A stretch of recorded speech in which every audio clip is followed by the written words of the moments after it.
Broadcasting Unit in partnership with the Kenya Broadcasting Corporation. The order paper this afternoon is quite heavy for the members of the Senate. There are about 9 motions that the members will be considering this afternoon.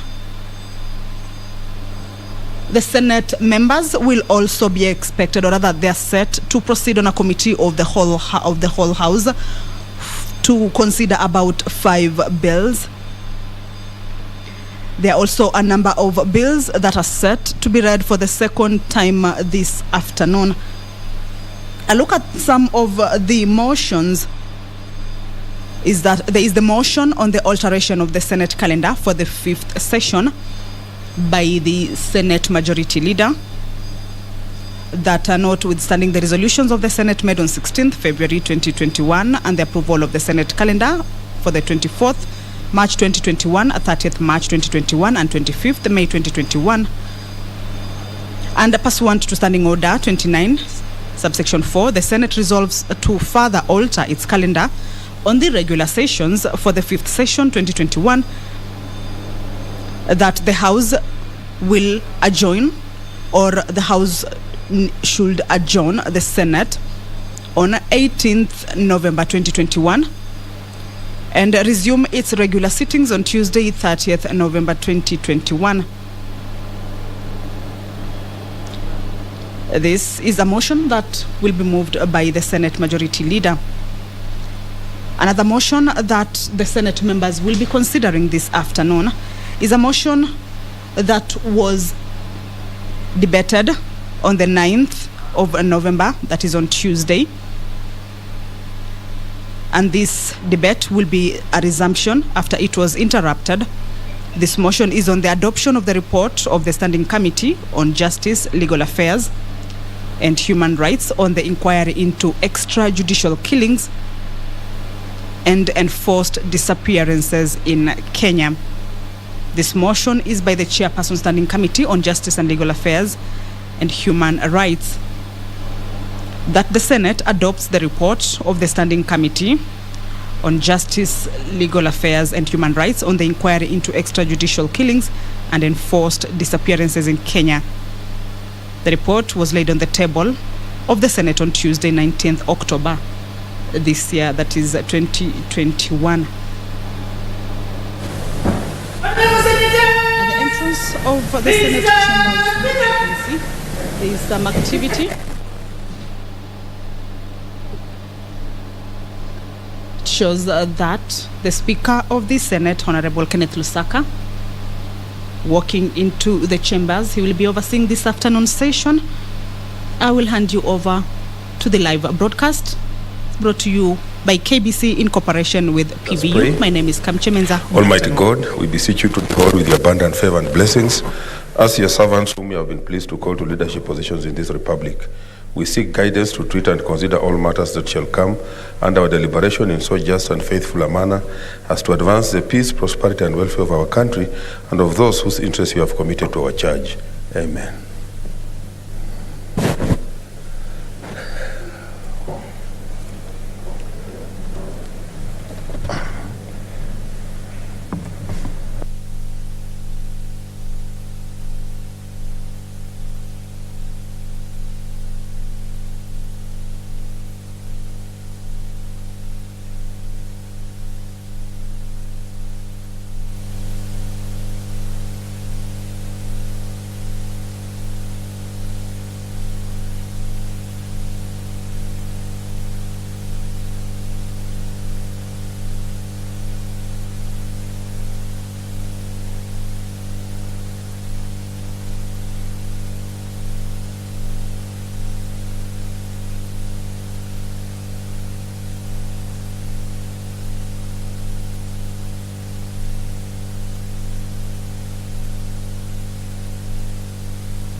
Order number 1, administration of oath.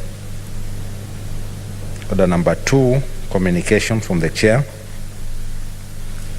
Order number 3, messages. Order number 4, petitions.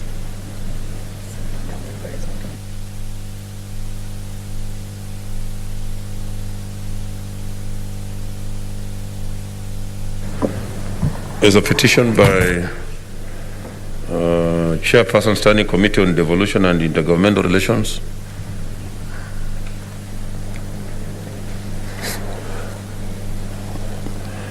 Not there.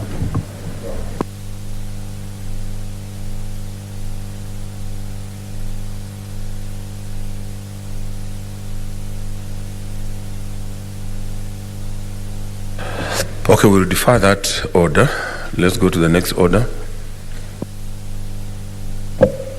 Order number 5, papers. Yes, Leader.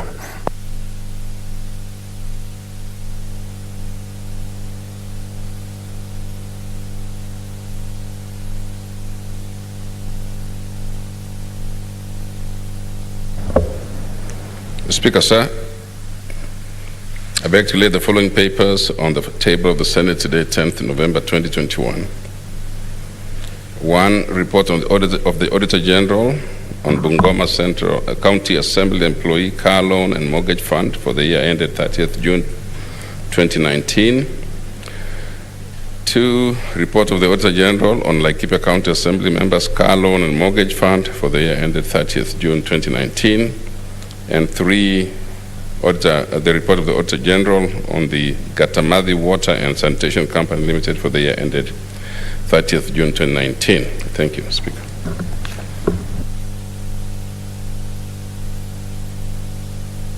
The other paper is by Chairperson of Standing Committee on Tourism, Trade and Industrialization.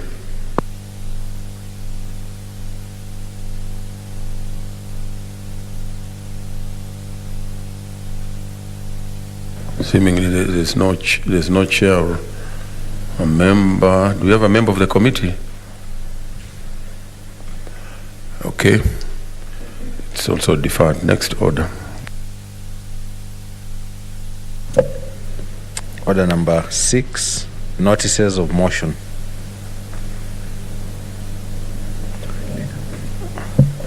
Leader, majority.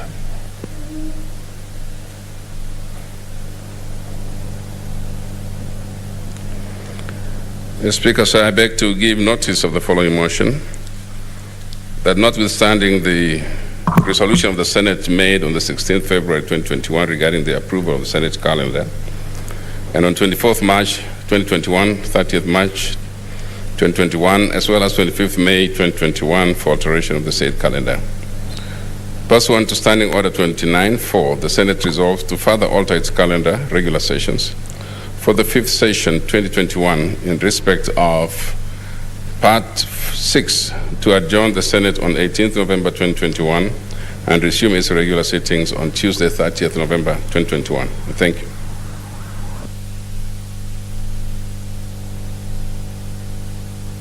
Next order. Order number 7, statements.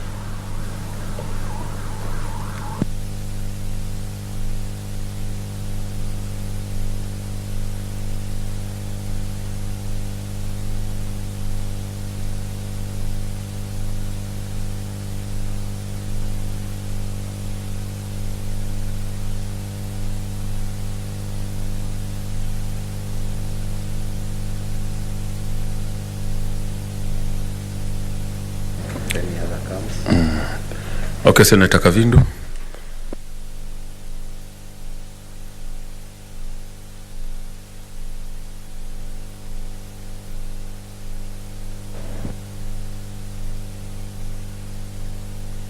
Speaker.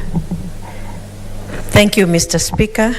Sir, on the implementation of the provisions of Kenya Deposits Insurance Act 2012, Mr. Speaker, sir, I arise in pursuant to Standing Order 48-1 to seek a statement from the Standing Committee of Finance and Budget regarding the implementation of the provisions of the Kenya Deposits Insurance Act 2012.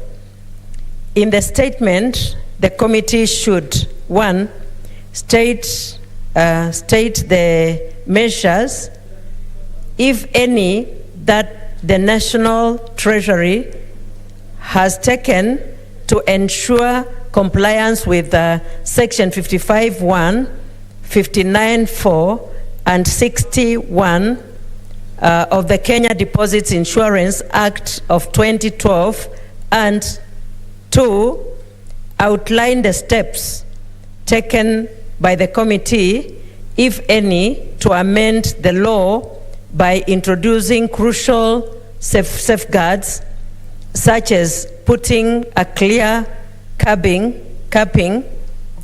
on the time to be taken by liquidators of deposits taking institutions in order to protect creditors and depositors, given the huge numbers of the said institutions that have gone under in the recent past. Thank you, Mr. Speaker. Okay, I don't see any interest on the statement. Senator Kwamboka, I don't see her. Kwamboka. Senator Omanga. Senator Musuruve. Senator Naomi Shiyonga.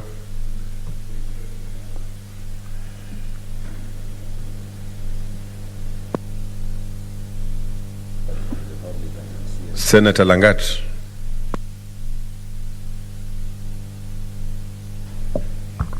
Okay, thank you, Mr. Speaker. I rise pursuant to the Standing Order 48-1 to seek a statement from the Standing Committee on Agriculture, Livestock and Fisheries on the sale of uncertified maize seeds to farmers in Bomet, parts of Kericho and Narok counties. In the statement, Mr. Speaker, the committee should indicate the type of maize seeds distributed and being sold to farmers by county, stating the yield by type and table a quality assessment report of the seeds. Number 2, investigate claims of influx of fake seeds in the market, which are being sold by unscrupulous individuals to farmers in Bomet, parts of Kericho and Narok counties, resulting in poor harvest affecting the income and livelihoods for many families. Number 3, Mr. Speaker, state measures being taken to bring to book the unscrupulous individuals selling counterfeit seeds to farmers and prevent recurrence of the same in future. Number 4, the committee should recommend overseeable measures to compensate the affected farmers in Bomet, parts of Kericho and Narok counties. 5, cause the Agricultural Research Institute to publish and provide agricultural extension officers to educate farmers on the appropriate seeds according to soil pH and climate condition to be planted in these counties. Thank you, Mr. Speaker. Okay, I don't see any interest. Senator Mazayo. So I will defer all those statements. Maybe when they come back, we can. Let's go to the next order.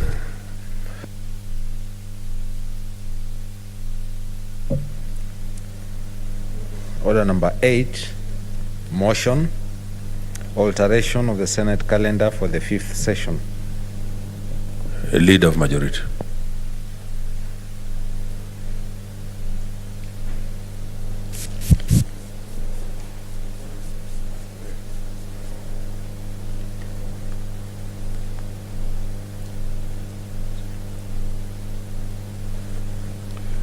Mr. Speaker, I beg to move that notwithstanding the resolutions of the Senate made on the 16th February 2021, approval of Senate calendar, 24th March 2021, 30th March 2021, and 25th May 2021, alteration of Senate calendar, and pursuant to Standing Order 29-4, the Senate resolves to further alter its calendar regular sessions for the 5th session 2021 in respect of Part 6, to adjourn the Senate on 18th November 2021 and resume its regular sittings on Tuesday, 30th November 2021, and that the Senate calendar regular sessions for the 5th session be altered accordingly.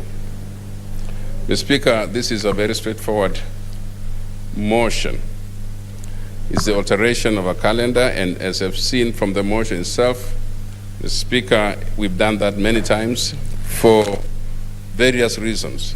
Mr. Speaker, the purpose for this time is so that members can participate in the devolution conference, which is appropriately scheduled, Mr. Speaker, to be held in the county of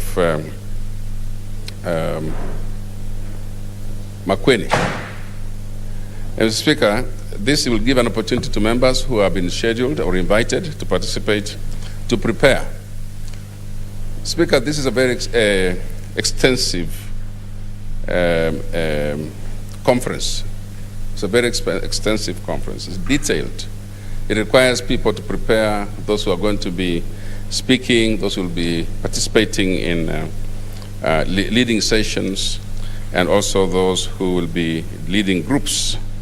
Mr. Speaker, I do appreciate that members have recently come from recess or gone to recess and come, but this is a very important one. That devolution conference is part and parcel of our regular work, Mr. Speaker. It's the very purpose for which the Senate exists, and so it's so important.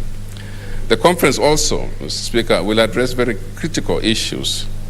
The topical subject is that one of climate change, which requires a multi-level governance strategy of climate action that calls upon all levels of governments, central government, and even the county governments and other stakeholders to participate to help in this particular important matter of climate change. And therefore, Mr. Speaker, I'm going to ask members to support that we go on this short recess. We resume on the 30th of November, and then we continue with our calendar as planned. Mr. Speaker, I do move, and let me ask my friend from Kitui to second this motion, the Senator Wambua, please.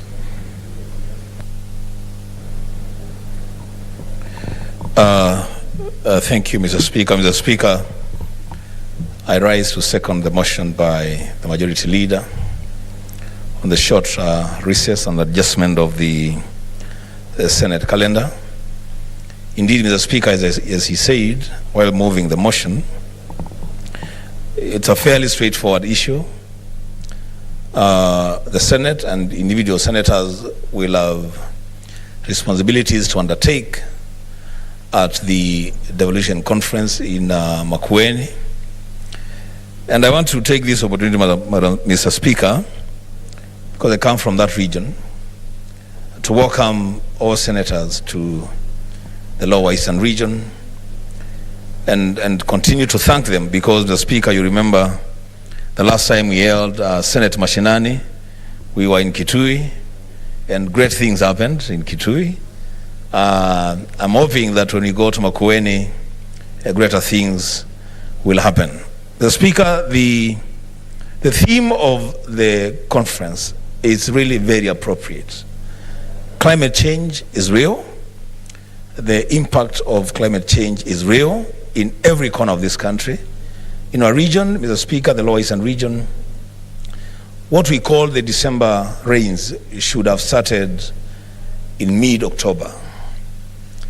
It is now going to mid-November. Those rains have not started. The change is real, and the senators prepare to participate in the devolution conference. then we should also be looking at ways to mitigate the adverse effects of climate change. The Speaker, with those remarks, I second. Okay, Senator, take your seat.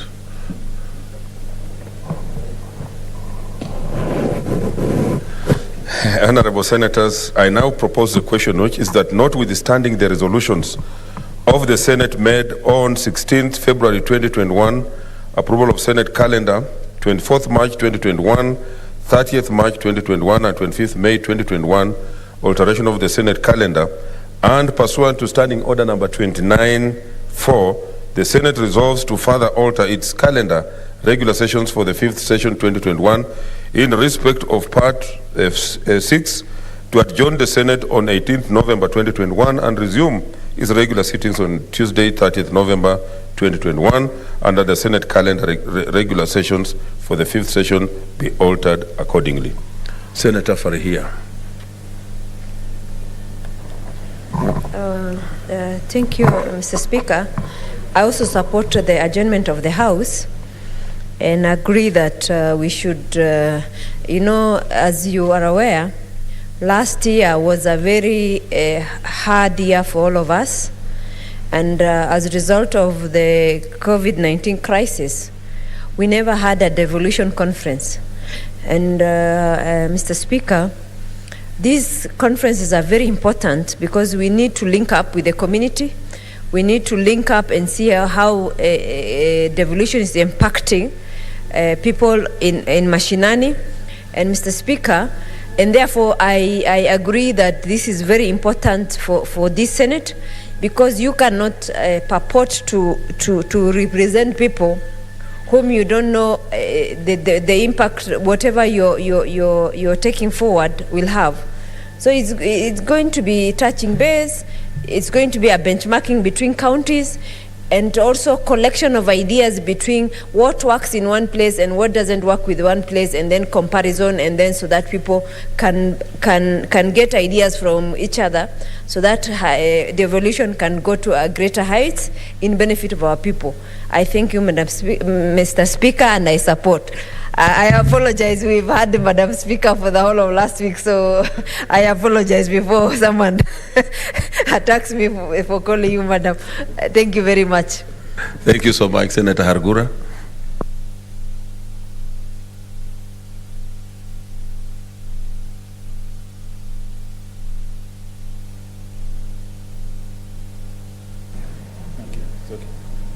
Thank you, Mr. Speaker. Mr. Speaker, I'd like to support the motion by the majority leader on alteration of the calendar, because devolution conference is an important event for us, especially the Senate, because it is all about taking stock on devolution, the positive achievements, where there are shortcomings, if there are any legislative maybe actions we need to take. We need to attend and get all that.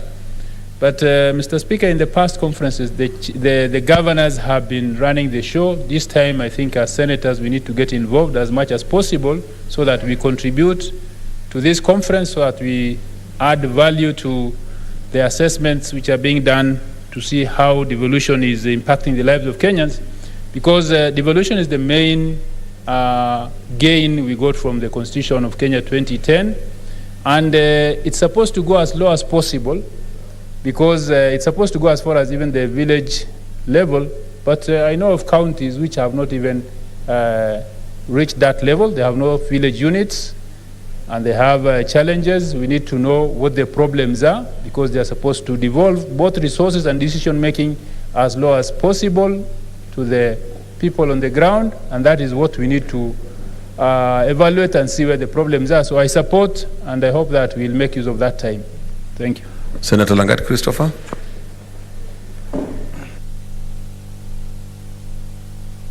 May the mic. Okay, thank you. Thank you, Mr. Speaker. May I also take this chance to welcome you back. It has been long and we've missed you. And I want to say that I support this particular motion of adjournment because devolution conference, Mr. Speaker, is very important to all of us. This is the time where the main stakeholders of devolution, that is the governors, the MCAs and ourselves, comes together. And this is the time whereby we are able to compare notes, what we have done, maybe the challenges that we face, and many other things.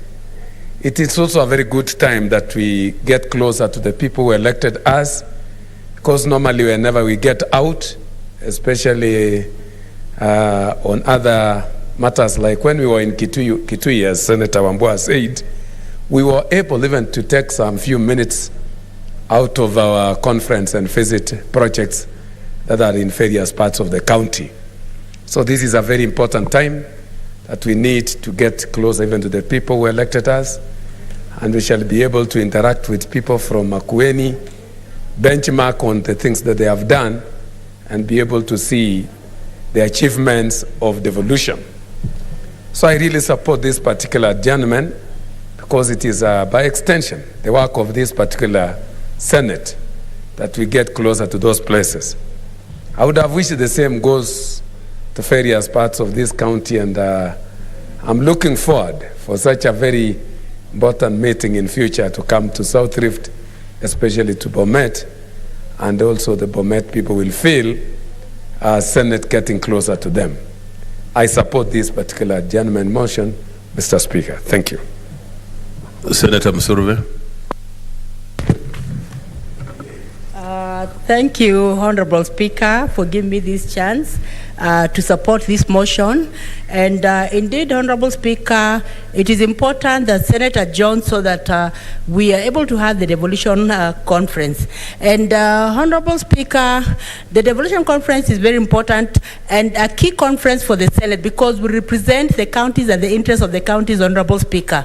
And I remember too well, Honorable Speaker, at one point when we went for a devolution conference, you actually were involved in a key issue with regard to disability. I remember when we went to Asingishu, and you are able to visit a school for the hearing impaired and encourage them and donated some books. And it is also in this Senate that I was able to launch books on disability. And I thank my colleagues because they came in handily, Professor Margaret Kamar, Honorable Speaker, and other senators who made it possible. And Honorable Speaker, during the devolution conferences is when we also look at what is happening to our constituents. The many devolution conferences we've gone, the three or so in this house, I have seen the Education Committee coming out strongly to see what exactly happens with regard to children with disabilities. And this is when, Honorable Speaker, we are able to bring county executives to account to really tell us what are they doing with regard to transformative leadership, with regard to persons with disabilities, with regard to mainstreaming and all that, Honorable Speaker. And it is in one of these conferences, Honorable Speaker, that even farmers had an outcry concerning issues of farming, maize, and Honorable Speaker. So this is a very important conference for us as a Senate because it touches on our mandate as a Senate, Honorable Speaker. I support you. Thank you. You are confusing the Senate Mashinani and Devolution Conference. We are not talking about the same thing. Thank you, Honorable Speaker. It's not confusion, but it's intertwined with regards to the legislative mandate we have as a Senate. It cannot be intertwined, Senator. Anyway, Senator Chararge.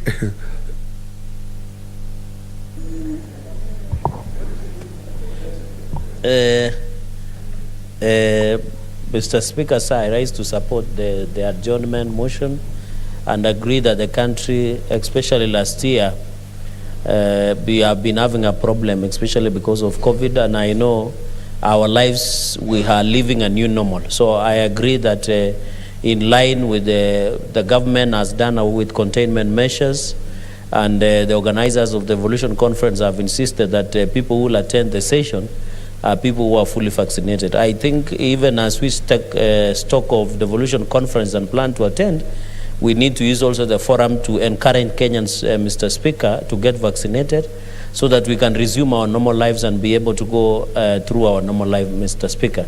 Secondly and finally, Mr. Speaker, is that this Devolution Conference, I know governors have taken a forefront, but I want to urge our colleagues, especially who want to do orientation or becoming governors, should be there so that we can stock take. And Mr. Speaker, we are lucky because you are a former governor of Bungoma, and therefore you have wealth experience of both serving as the Speaker of the Senate and also being a governor at any given time on Bungoma. And Mr. Speaker, I think as senators we must be at the forefront. The only way we can do oversight is also sitting sometimes and listening to the devolution success. I wish this is the right time. It is almost 9 years since devolution started, Mr. Speaker. This is the right time to go to that devolution conference and demand what lives have been changed. What are the successes of devolution? What are the challenges of devolution, Mr. Speaker? And Mr. Speaker, it is very important that we also exchange ideas. This aspect of governors and senators having bad blood is misunderstood. We should also be able to understand their challenges. Oversight does not mean unnecessarily that we attack each other, both governors and senators. Sometimes it is important to sit. Maybe when we exchange those ideas, we'll do an oversight better. So I want to challenge that when that time comes, I hope 3/4 of our colleagues should be there, led by Senator Wambua, so that he can learn from the best practices as he embarks on a very serious journey ahead before the general election, Mr. Speaker. So, Mr. Speaker, we hope with your guidance of your office, Mr. Speaker, we shall be able to be, of course, we are normally facilitated. Yes, there's a point of order, Senator Wambua. Mr. Speaker, you know the senator for Nandi, just a way of putting himself in trouble with colleagues and especially me. I am not sure what journey it is that I'm embarking on before the next elections. The only journey that we are all working together is to ensure that we widen and deepen devolution. And that's what we are doing. This other journey, Mr. Speaker, I would ask him to substantiate what other journey is this that I'm walking before the elections. I thank you, Mr. Speaker. Yes, Senator Cherargei, I was also wondering which is this journey, the great trek or which one? Mr. Speaker, both can be journeys, widening and deepening devolution. But of course, what in the context of learning from what challenges and success of devolution, I know Senator Wambua, God willing, might be having an interest of becoming the future governor of Kitui County. The future, I'm not saying for 2022, the future governor, Mr. Speaker. So I am saying so that we stock take both success and challenges that we are facing at devolution. And Mr. Speaker, you know very well, every politician must have an ambition. So we never know the future. The future has a way of having it. Even you as truly, and also yourself, Mr. Speaker, sir, we are aware also because we listen in. We are living in the same country. So, Mr. Speaker, we wish everybody well. Why are you out of order, Senator Cherargei? I want to agree with Senator Wambua that you, in the process of explaining yourself, you are even entangling yourself more into unnecessary your unnecessary prophecies. So let those who will want to run, they will speak for themselves. Don't mourn more than the bereaved. Okay. Yes, Senator Langadi, they want to inform you. May I inform the House particularly? I would like to request the House to understand Cherargei. He was like that even when he was my student in Moi. He used to ask questions which are funny, and so I really beg the House to understand him and continue. Senator Cherargei, I hope you have finished. As I conclude, you know, Senator Langat is abusing student-teacher privilege. If there exists such a thing, because in legal practice, Mr. Speaker, as you know, there is client-advocate privilege. So I want to request Senator Langat that he does not need to go to that direction. But all be said, Mr. Speaker, I support this adjournment motion, and I want to thank the majority leader for bringing it. All of us should be there. Let us do stock taking. And I hope, Mr. Speaker, we can find a way of ensuring the people become part of the process, understand devolution, so that people do not just imagine devolution should be only of fancy titles. But Mr. Speaker, I thank you and hope we will be able, all our colleagues will be there to celebrate the devolution conference, the final one. Thank you, Mr. Speaker. Okay, Honorable Senators, I now propose the question, which is that notwithstanding the resolutions of the Senate made on 16th February 2021, I now put the question, which is that notwithstanding the resolutions of the Senate made on 16th February 2021, approval of the Senate calendar, 24th March 2021, 30th March 2021, and 25th May 2021, alteration of the Senate calendar, and pursuant to Standing Order number 29-4, the Senate resolves to further alter its calendar regular sessions for the 5th session 2021 in respect of Part 6 to adjourn the Senate on 18th November 2021 and resume its regular sittings on Tuesday 30th November 2021, and that the Senate calendar regular sessions for the 5th session be altered accordingly. As manner of that opinion say aye. As manner of a contrary view say nay. The ayes have it. Okay, next order. There were senators who came in late. Maybe I'll using my discretion. I'll go back to the petition. There's a petition by Senator Nyamunga. Then I'll go to statements.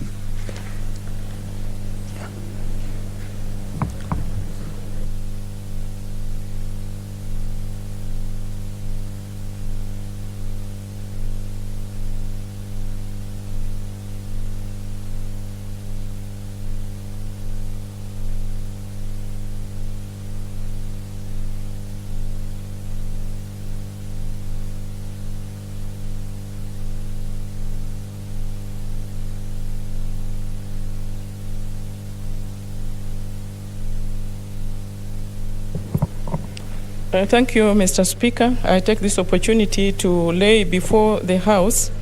There are two reports which would have been laid today, but I would wish to defer the laying of report number 1 on the Standing Committee of Devolution on the issue of the boundary.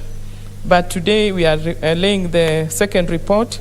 Is the report of on Wajir County concerning governance malpractices in Wajir County government.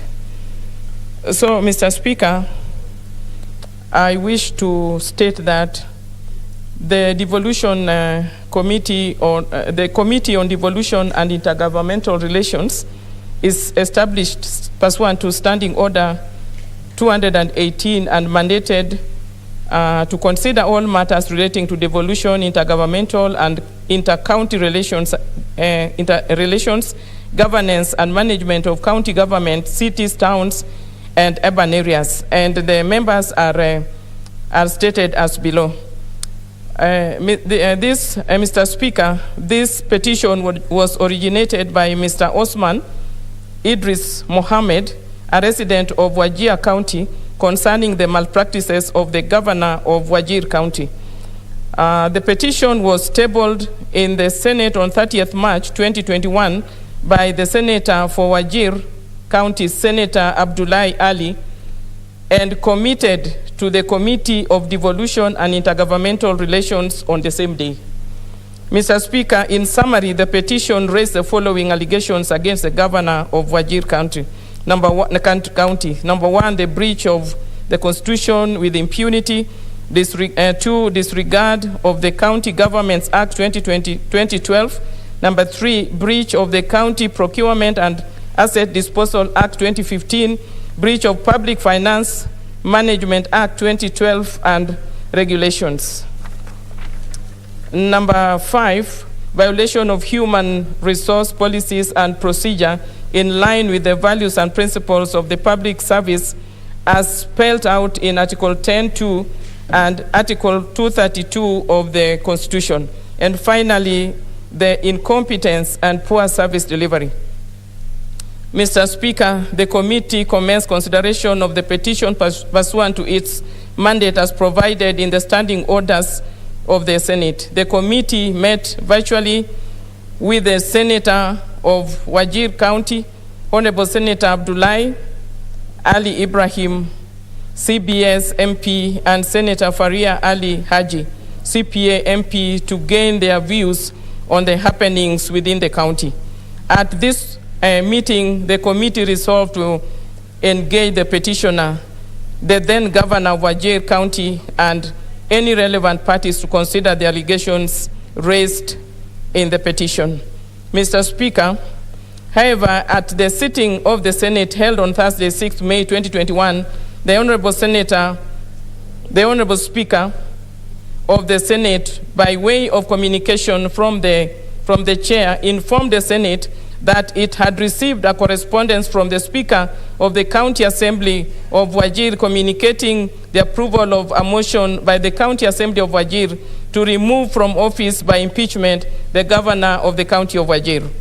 Mr. Speaker, following deliberations on the motion, the Senate resolved to establish a special committee, and the Senate Majority Leader subsequently gave notice of the motion to form the special committee on the same day. Mr. Speaker, the special committee constituted the following members, and which was chaired by Senator Omugeni. And it constituted a number of senators were 11 in number. Furthermore, its mandate was to investigate the proposed removal from office of the governor of Wajir County and to report to the Senate within 10 days of its appointment on whether to find the particulars of the allegations to have been substantiated. Mr. Speaker, in light of the turns of events, Honorable Speaker, the Committee on Devolution and Intergovernmental Relations resolved to down its tool and with regard to consideration of this petition and allow the special committee to fulfill its duty. The committee further resolved to resume consideration of the petition pending the outcome of the proposed impeachment. Mr. Speaker, consideration of the proposed impeachment of the governor of Wajir County by the special committee resulted in the impeachment of the governor of Wajir County, who is the main perpetrator of the allegations leveled in the petition therein. Consequently, the matter is now moot and should be marked concluded. There is therefore no need to consider the petition herein any further. Mr. Speaker, the committee wishes to thank the office of the Speaker and the Clerk of the Senate for the continued and steadfast support extended to it during the consideration of the petition. However brief this consideration was. Mr. Speaker, it is now my pleasant duty, pursuant to Standing Order 232-2, to present the report of the Standing Committee on Devolution and Intergovernmental Relations on the petition concerning the malpractices of the Governor of the County of Wajir. I thank you. Thank you. Senator Chila Yako, I see you logged in. You wanted to comment on the petition? Or is I suspect it could be a mistake. Hello, Mr. Speaker. It was because of alacrity. Thank you. Okay, let's go to the statements.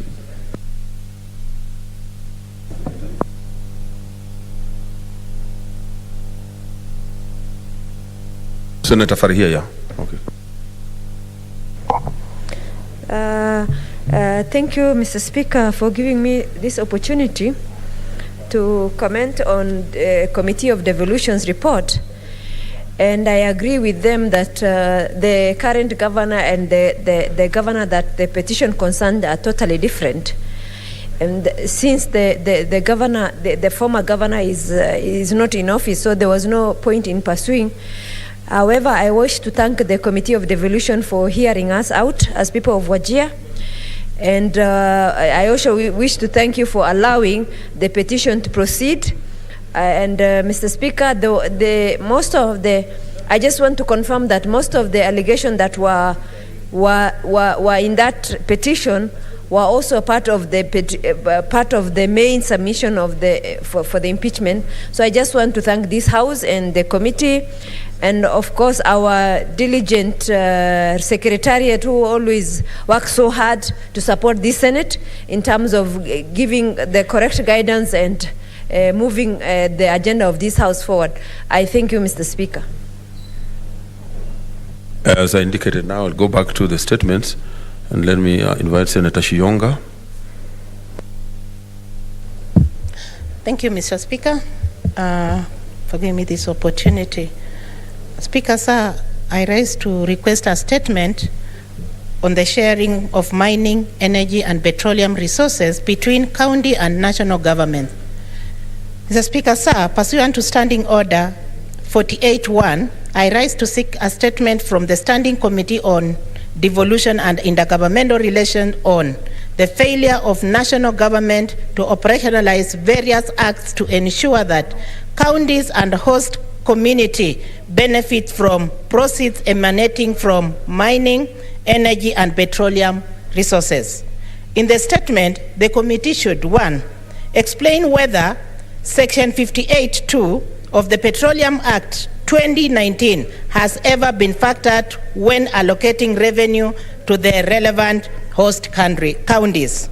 2, table regulations regarding to the operationalization of Section 58 of the Petroleum Act 2019. 3, the committee should state and table evidence, if any, showing the payment schedules of royalties of counties and host communities as stipulated under Section 85(3) of the Energy Act 2019. 4, list counties that have so far received royalties stipulated under Section 183(5) of the Mining Act 2016. And lastly, 5, the committee should be able to elaborate on the ways the National Treasury has displayed to formulate procedures for receiving royalties into exchequer and disbursement of the same to the beneficiary counties. Thank you, Mr. Speaker, sir. Okay, the next statement is by Stewart Mazayo.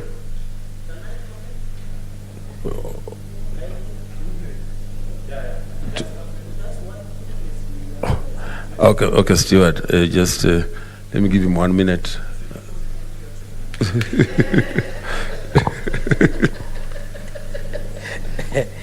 Mr. Speaker, you need to protect me from Senator Cheruiyot. Mr. Speaker, I rise to support the statement and add that even in Nandi we have had similar issues. Apart from even Turkana and coastal regions, in Nandi we have gold. But the people of Chemelil, Chemase are yet to benefit, and we neighbor Kisumu County. And I've seen the Ministry of Mining is constructing a gold refinery originally within Kakamega County. Mr. Speaker, I think it is the high time that we look at the local content on how we share, because the sharing should be 70% to national government, 20% to the county government, and 10% to local community. Mr. Speaker, as we talk, according to mining rules of 2015, there should be what we call a community-based organized committee that should be in charge with the 10% that is generated through either issues of oil issues or issues of mining, Mr. Speaker. Up to now, I can confirm that most of those committees that are elected, that is prescribed under mining rules of 2015, they are yet to be operationalized. So I don't know why the Ministry of Mining is yet to ensure that the people from coast, people from Mukambani, people from Western Kenya, people from Nandi benefit from the natural resources, Mr. Speaker. So I hope in future you can go into a village and ensure that the 10% that is rightfully theirs must be there so that they can, for example, in Nandi, we are yet to benefit. That gold mine that we have in Nandi, the people of Chemelil, Chemase, the people of Tindred, and the people of Nandi are yet to fully benefit. So I hope the minister in charge should be called upon and ensure that we operationalize, gazette those community-based committee membership so that they can ensure, Mr. Speaker, natural resources and mining resources must benefit our people when it comes to development in our areas. I thank you, Mr. Speaker. Okay, Senator Stewart Mazayo.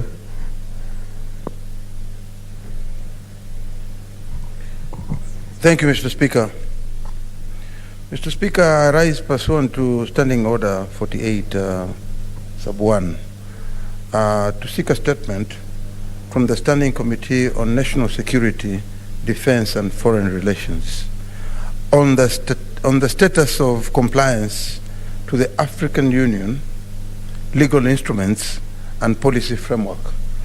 In the statement, the committee should, 1, give Kenyan status of compliance to African Union legal instruments, protocols, and policy frameworks since 2010 in accordance with Article 2, subsection 6 of the Constitution, listing the ones that have been domesticated and those pending. Excuse me. Number 2, spell out reasons for the delay in ratifying some African Union legal instruments and protocols, including the Malabo Protocol, to adopt the protocols to the Constitutive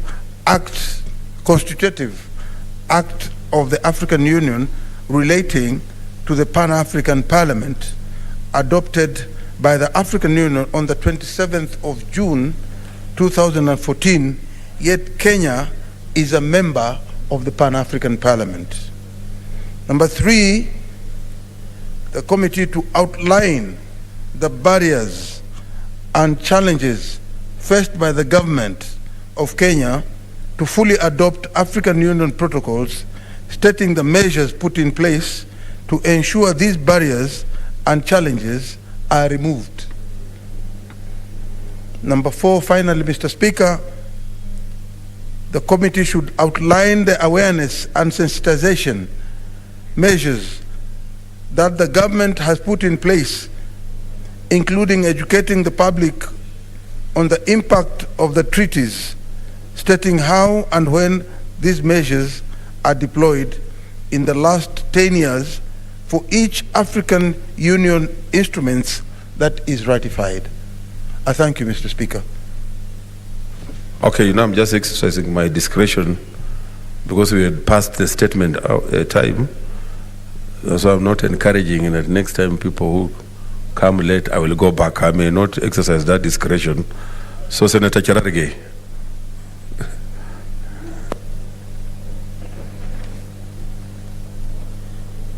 Thank you, Mr. Speaker, for the opportunity. And Mr. Speaker, sir, request for statement on public apology by the United Kingdom to the Talai community of Kenya and compensation for renders violation of their rights. Mr. Speaker, sir, I raise pursuant to Standing Order 48.1 to seek a statement from the Standing Committee on Justice, Legal Affairs and Human Rights regarding a public apology by the United Kingdom to the Talai community of Kenya and compensation for horrendous violation of the rights of the community as ordered by United Nations Human Rights Council. In the statement, the committee should, 1, state whether the government of Kenya has engaged the United Kingdom regarding a letter from the United Nations Human Rights Council dated 31st July 2021, ordering the United Kingdom to apologize publicly, openly, and compensate the Talai community of Kenya from Kenya for abuse, and majority of them being in Nandi County, a place called Kapsisiwa, Sironoi area, for abuse and violation of the community's rights. 2, Mr. Speaker, explain why it has taken too long for the United Kingdom to compensate, or the Great Britain, to compensate the Talai communities, despite several reports, including one that was adopted by the Senate in 2018, showing despite several reports showing that there were atrocities committed and human rights violation of the Talai people, thus failing to restore the dignity of the community and their well-being. Mr. Speaker, number 3, outline the reasons for the failure of the United Kingdom government to establish facts on the victims and the nature of harm and lack of reparations in accordance with international laws and international practices and traditions. And finally, Mr. Speaker, state the status of the implementation by the United Kingdom, Kenyan government, and the county government of Nandi on the recommendation of the report of the Standing Committee of Justice, Legal Affairs and Human Rights resulting from a petition to the Senate on injustices against the Talai clan that was passed and adopted by the committee, by the Senate in 2018. I thank you, Mr. Speaker. Senator Chariot.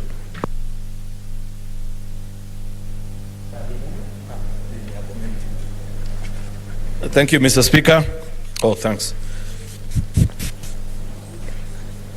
Thank you, Mr. Speaker. I rise pursuant to Standing Order number 48-1 to seek a statement from the Standing Committee on Lands, Environment and Natural Resources on the status of titling of government learning institutions, that is ECD centers, public primary schools and secondary schools. In the statement, the committee should state the status of titling of government learning institutions, that is ECDs, public primary and secondary schools in Kenya, as per the Presidential Directive of 2015, to have all public schools in Kenya titled.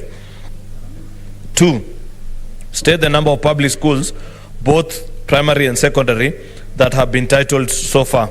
3, enumerate the number of schools, both primary and secondary, that have been titled and give reasons why they have not been titled. 4, provide timelines when all schools will be issued with title deeds for the land they sit on. 5, explain whether the multi-agency working group that was formed with Gazette Notice 12311 receives any funding from the government to fast-track titling of schools. And 6, explain the measures, if any, National Land Commission, Ministry of Education, Lands and Physical Planning, and county governments are taking to ensure all government learning institutions have title deeds and certificates of lease, grants, and letters of allotment. Thank you, Mr. Speaker. Senator Musuruve. Thank you, Honorable Speaker, for giving me this opportunity to make a statement. Mr. Speaker, sir, I rise pursuant to Standing Order 48-1 to request a statement from the Standing Committee on Energy on the status of provision of electricity connection in the counties. In the statement, the committee should, 1, give the status of rural electrification projects being implemented in the counties, stating the exact locations covered in ensuring that the country achieves 100% connectivity. 2, state the amount of public funds and the number of counties in the Shilling for a Shilling program, that is matching fund, in electrification projects across the country. 3, state reasons for the delay in connecting residents of CPU, Maram area households, and the police posts in Sosiani area in Mwamba village in Lumakanda ward in Lugari sub-county to the national electricity grid, giving specific timelines within which this connection will be completed. Finally, 4, state the targeted interventions to ensure 100% connectivity in the country. Thank you, Honorable Speaker. Okay, thank you. I think those who had not asked their statements have now done so. Let's go back to the order paper.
Okay, Honorable Senators, for the convenience of the House, I direct that we go to order number 21. So, the clerk. Order number 21, motion, adoption of the report of the Standing Committee on Justice, Legal Affairs and Human Rights on the inquiry into extrajudicial killings and enforced disappearances in Kenya. Resumption of debate.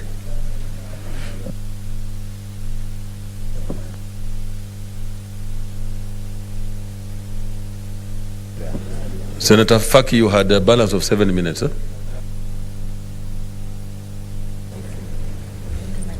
Asante Mheshimiwa Spika kwa kunipa fursa hii kumaliza mchango wangu kwa ripoti hii. Mheshimiwa Spika, niliposimama jana nilikuwa nimeeleza kuwa baadhi ya wale ambao walichukuliwa na mpaka leo hawajapatikana ni kijana anayejulikana kwa jina la Mbarak Husni ama Husni Mbarak, ambaye alichukuliwa mnamo tarehe 25 mwezi Mei mwaka 2018, na niliweza kuleta taarifa hapa katika bunge la Senate, na mpaka leo Mheshimiwa Spika, habari za kijana huyu pale alipo ama kama yuko hai ama ameshafariki hazijulikani. Mheshimiwa Spika, Haki Afrika ambayo ni kundi la haki za binadamu ambalo linafanya kazi Mombasa limeweza kutoa ripoti yake, na mpaka sasa kwa mwaka huu 2021 peke yake kufikia tarehe 30 mwezi wa 10 zaidi ya watu 42 wameweza kuchukuliwa bila ya sababu yoyote, na kati ya hawa 42 17 peke yake ndio wameweza kurudi nyumbani kujiunga na familia zao na kuendelea na shughuli zao za kawaida. Kwa hiyo Mheshimiwa Spika, swala hili la watu kupotezwa kiholela, watu kuuliwa kiholela, Mheshimiwa Spika, ni swala ambalo liko hai katika nchi yetu. Ni nchi ambayo tulisema inaheshimu sheria. Tuna katiba ambayo ni nzuri sana katika Afrika Mashariki nzima. Lakini Mheshimiwa Spika, katiba hii haitekelezwi kulingana na vile sheria inavyosema. Haki ya kuishi, Mheshimiwa Spika, ni haki muhimu sana. Katiba yetu inasema katika article ama kifungu cha kipengele cha 26 kinasema kwamba kila mtu ana haki ya kuishi ama haki ya maisha katika jamhuri yetu ya Kenya. Alafu vile vile kipengele cha 6 cha Umoja wa Mataifa, yani Covenant on Civil and Political Rights ya Umoja wa Mataifa, inasema kwamba haki ya kuishi ni haki muhimu sana katika ulimwengu. Kwa hivyo ni jambo ambalo nchi zote linaheshimu haki ya kuishi. Mheshimiwa Spika, hatuwezi kuwa na nchi ambayo inafungia macho masuala kama haya ya watu kupotezwa kiholela na watu kuuliwa kiholela.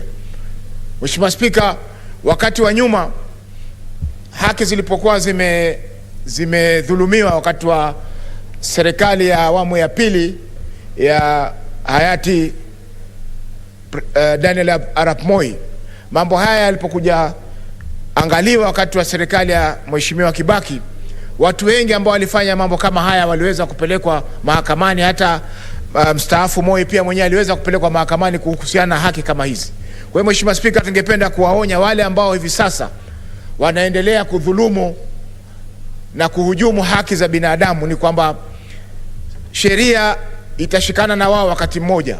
Hakuna swala ambalo linaweza kupitwa bila kuwa na sheria ambayo itaweza kufuatilia kuhakikisha kwamba wale ambao wameweza kupotezwa, wale ambao wameweza kuuliwa kiholela wameweza kulipwa ridhaa, ili familia ziamini kwamba haki imeweza kutendeka. Mheshimiwa Spika, tumeona serikali iliweza kulipa pesa nyingi kwa wale ambao walifungwa, ambao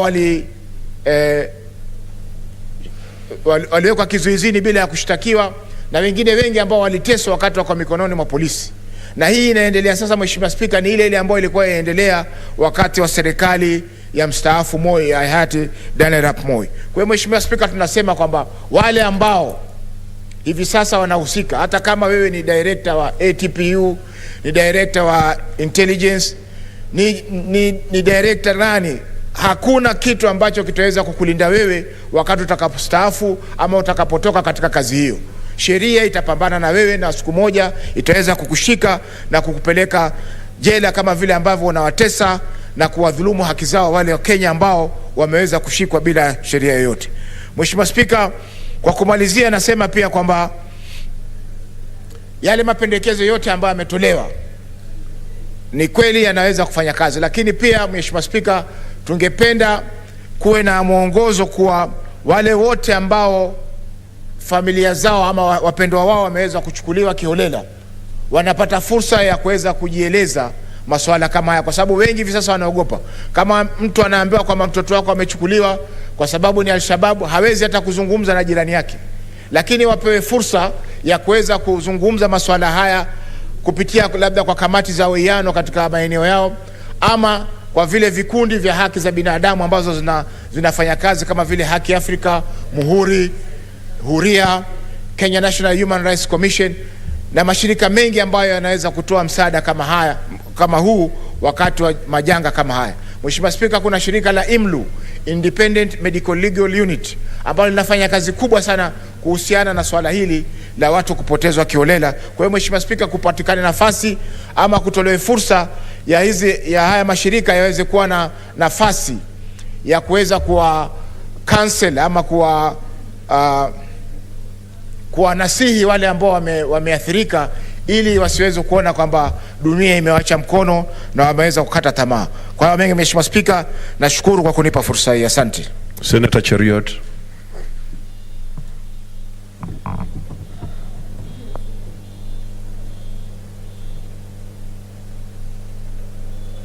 Thank you, Mr. Speaker, for this chance to make my contributions too on this very important report by the Senate's Justice and Legal Affairs Committee. Mr. Speaker, I had opportunity to follow actually the committee's trail of works as they began this particular exercise, as they pitched tent in Mombasa, and I watched a number actually of their, because many of their hearings, the public ones, were televised, and on many occasions it was sad listening to the families of many of these young people, and most of them are actually teenage sons or just slightly out of teenage that are forced to go through this very harrowing experience. And it presents to us a very dicey situation, Mr. Speaker. I say dicey because we are actually debating this report at a time when this matter is very alive in our country. You are aware, Mr. Speaker, that currently there are 5 terror suspects that are out at large, and the country is trying to, people are being informed that if you spot them anywhere, in fact, many families, people are questioning how it ended up that they escaped out of lawful custody, and you have this particular situation. And on many occasions, Mr. Speaker, when you speak to our law enforcement officers, the people, especially those that served in the anti-terrorism police unit, they share with you also the other side of the coin, what I would consider to be the side which human rights societies and maybe sometimes even us, who are the watchdog institutions, do not like to tell. That indeed it presents the country with a very difficult situation. It is first important, Mr. Speaker, to note that no country, not even those that pride themselves in being amongst the finest of democracies and those that have known the space and depth of human rights, have been able to successfully navigate this particular situation. You understand the struggle, for example, with even a country like the United States of America, with their detention facilities. These are matters that have been litigated in their courts. People have had arguments and counter-arguments on the need to balance human rights vis-a-vis the rights of the millions that are at stake, just because you're trying to protect the rights of a single individual, you know, and there have been all manner of thoughts about this particular topic. Therefore, it's not as easy as sometimes we may want to reduce it. It's not one of those things where you can either just go left or right about. There is a need for a continuous, and I see that many of the proposals that are actually being made in the resolutions of this particular committee, Mr. Speaker, that are actually fairly progressive, because it points out to institutions or perhaps bodies that we need to set up, which includes their recommendation number 1, Mr. Speaker, which is establishing of a strong multi-agency task force to ensure better synergy, collaboration and cooperation between various agencies that seek to hold law enforcement officers accountable. you know, of course, the challenge that they speak onto and speak about is what our law enforcement officers have been able to do. But then, Mr. Speaker, it will still have been more important while we are setting up this particular institution to continue listening and perhaps work more closely. I haven't had opportunity to read through, but I have seen the 5 recommendations that this particular committee has given towards us. I appreciate that this is not a very small matter. It's not something that you'd wish any particular family to battle about. But from the very onset, Mr. Speaker, I've said that we need to be clear about one thing. There is no silver bullet solution to this issue of enforced disappearance and counterterrorism protocols, all these challenges that continue to bedevil our society, where we think that if we set up the multi-agency, we monitor and evaluate them, perhaps try and, because I've seen there's even a proposal to amend the National Corona Services under the National Corona Service Act number 18 to ensure that perhaps the various oversight institutions that oversight the police service are given better synergy in terms of this particular work. That answers only one side of the challenge, Mr. Speaker, unfortunately. Somebody needs to speak for our men and women in uniform.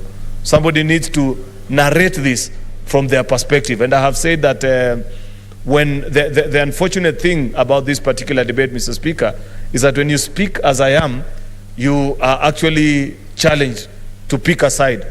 That either you are with us who are complaining about this enforced disappearance or you are with the police officers. I do not believe in that very narrow perspective of viewing this particular challenge, Mr. Speaker. I believe there can be a better way in which we can handle and ensure that if indeed there is credible evidence that showcases that a particular individual is a terror suspect, that they have been involved in activities that threaten the very existence of our society, then they are brought to book, that perhaps we build a proper judicial system that doesn't allow these leaks. Because like I have said, Mr. Speaker, the challenge when you speak to ATPU officers is that they tell you, we have arrested some of these suspects, we have all the evidence pointing actually to their involvement in terrorism activities. They appear before a magistrate's court, and by afternoon they are walking scot-free. What do you do? Yet you know that you have taken a vow of office to ensure that citizens are well taken care of. Those are the challenges that our officers continue to face, and that's why you continue to read about these stories where some of these people, and if you read through the presentation by actually many of the NGO actors that came before this particular committee, I've seen the reports, the presentation that was made by Muhuri and the likes, is that actually some of these suspects, a good number of them, are immediately recaptured after leaving a courtroom, never to be seen again. By the time, I think if we address only the challenge of this disappearance without addressing what is it that makes a civilized police officer who has vowed to protect and defend our constitution resort to that kind of means, then we are missing the point by a huge mile, Mr. Speaker. And it will be unfortunate on this House if we do not address that particular issue. Because it tells you that there is a challenge. By the time an officer gives up on our judicial system and says, instead of arresting this fellow, running the risk of even them, actually, because, you know, the thing that many of these officers quote is that it's not even for the security of Kenyans anymore. It's about me as Aaron Cheruiyot, that I know I arrested suspect XYZ, presented him before a court of law. I know how dangerous that particular suspect is, and the magistrate, because of maybe our laws, has set him free. Therefore, even just to protect myself, they do the kind of things that people end up doing. Therefore, we must strike a particular balance. That's why I said perhaps maybe Senator Faki ought to have listened to me, because I said I do not want us to get to this particular point where you have to choose either between, are you with these people who are enforcing disappearance, or are we with the police? I don't know if he's followed through the argument, because I've said out of the 5 recommendations, and I'll come to the recommendations. Yes, I can see an intervention by Senator Faki. Mheshimiwa Spika, nimemsikiza ndugu yangu Senator Cheruiyot, na nashangaa kwamba anajaribu kutetea uvunjaji wa sheria, kwamba mtu ameweza kushikwa akahukumiwa ama akapelekwa mahakamani na mahakama imesema huyu hana hatia, ama ushahidi wako haukutosha kuweza kumhukumu mtu huyu, alafu yule ambaye amemshika amekwenda akamchukua akamuua ama akamchukua akampeleka mahali ambapo pasipojulikana na familia yake wala wakili wake wala mtu yoyote katika Jamhuri ya Kenya ambaye aweza kusema kwamba mtu fulani yuko mahali fulani.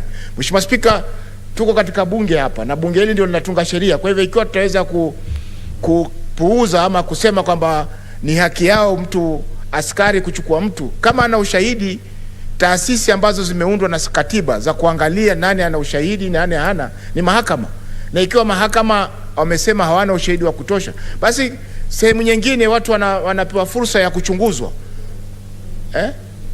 wanaendelea kuchunguzwa kila mara kwa mara, wanachunguzwa mpaka wafike kiwango kwa polisi waweze kuona kwamba huyu sasa hana tishio tena kwa usalama wa taifa. Lakini kusema kwamba wana haki, Mheshimiwa Spika, hiyo sio sawa. Asante. Mr. Speaker, this is a danger that I was speaking about. That the unfortunate thing in this country, I think it emanates from the 2005 referendum of orange and banana. That's what I refer to it. Kenyans on many occasions want to pick either left, right on any particular issue. That you want to be either orange or banana. If Senator Mohamed Faki had listened to me, and I think I did a good job at explaining my point, I said there is no easy solution to this particular. What you're referring to, I was explaining why many of these officers resort to those kind of heinous acts. I didn't justify in any way that whatever they are doing is right.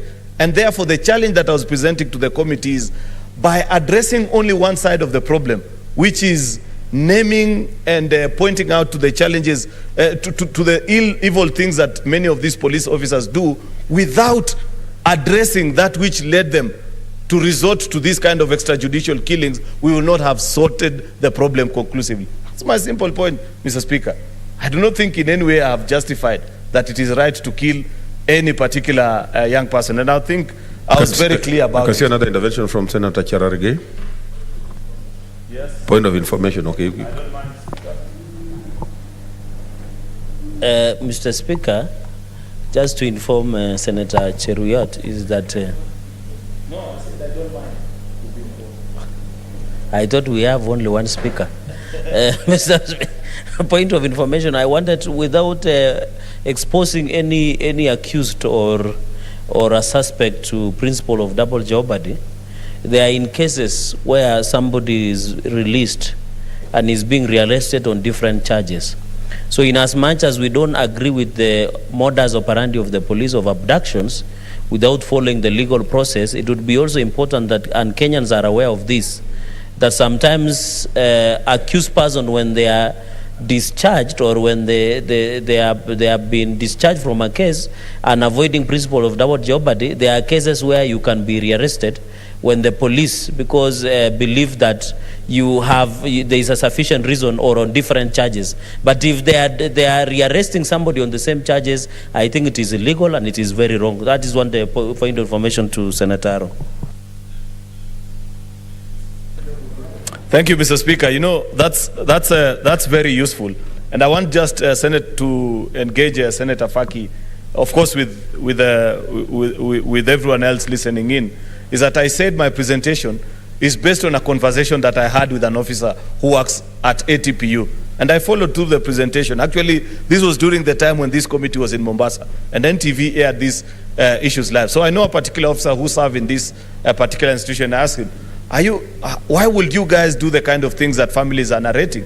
And he explained to me, sometimes the challenge is also on their side, which now I'm saying, as a house, we must equally rise up to that particular challenge, and so that we solve the issue conclusively. Because he said, listen to me, this is my job, but remember, I also have a family that I've got to take care of. Sometimes I've presented a particular suspect, now speaking to me about the generality of what informs his colleagues to get to do this kind of things. And he said, for one reason or the other, understanding how the Kenyan judicial system works, either through laws or gaps that exist therein, people are able to bribe their way out. You have a suspect who you presented and you have cocksure evidence that this particular person is dangerous to society. If you find out that that particular person is out either on bail or through the means like the 5. Look at the 5 that the country is now looking at. That's why I say this matter is very alive in our country right now. I hope you're all aware that there are 5 terror suspects that are out at large. Imagine the agony of those police officers who are handling that particular case. You have your family you've got to fear. If the DPP himself, the Director of Public Prosecutions, explained the other day, I watched an interview and he was saying, I personally fear for my life because of the cases that I've approved against terror suspects, yet I do not get sufficient protection. Therefore, the measures that are being proposed by this committee, I agree with them 100%. But this solves for us half the problem only. It is good because it reminds our officers that at the end of the day, they took a vow to protect life. They must ensure that even suspects, even a suspect, and it doesn't matter whether it is a terror suspect or a suspect of fraud, have their own rights as well. And we must always ensure that we must strive to be a country that is governed by the rule of law. And we must ensure that we present before them. That's why I have seen on their recommendation number 3, on the various protocols that they want actually amended under the National Corona Service Act, that the mandate of National Corona Service is independently investigated and determine the cause of reported and natural deaths in the country.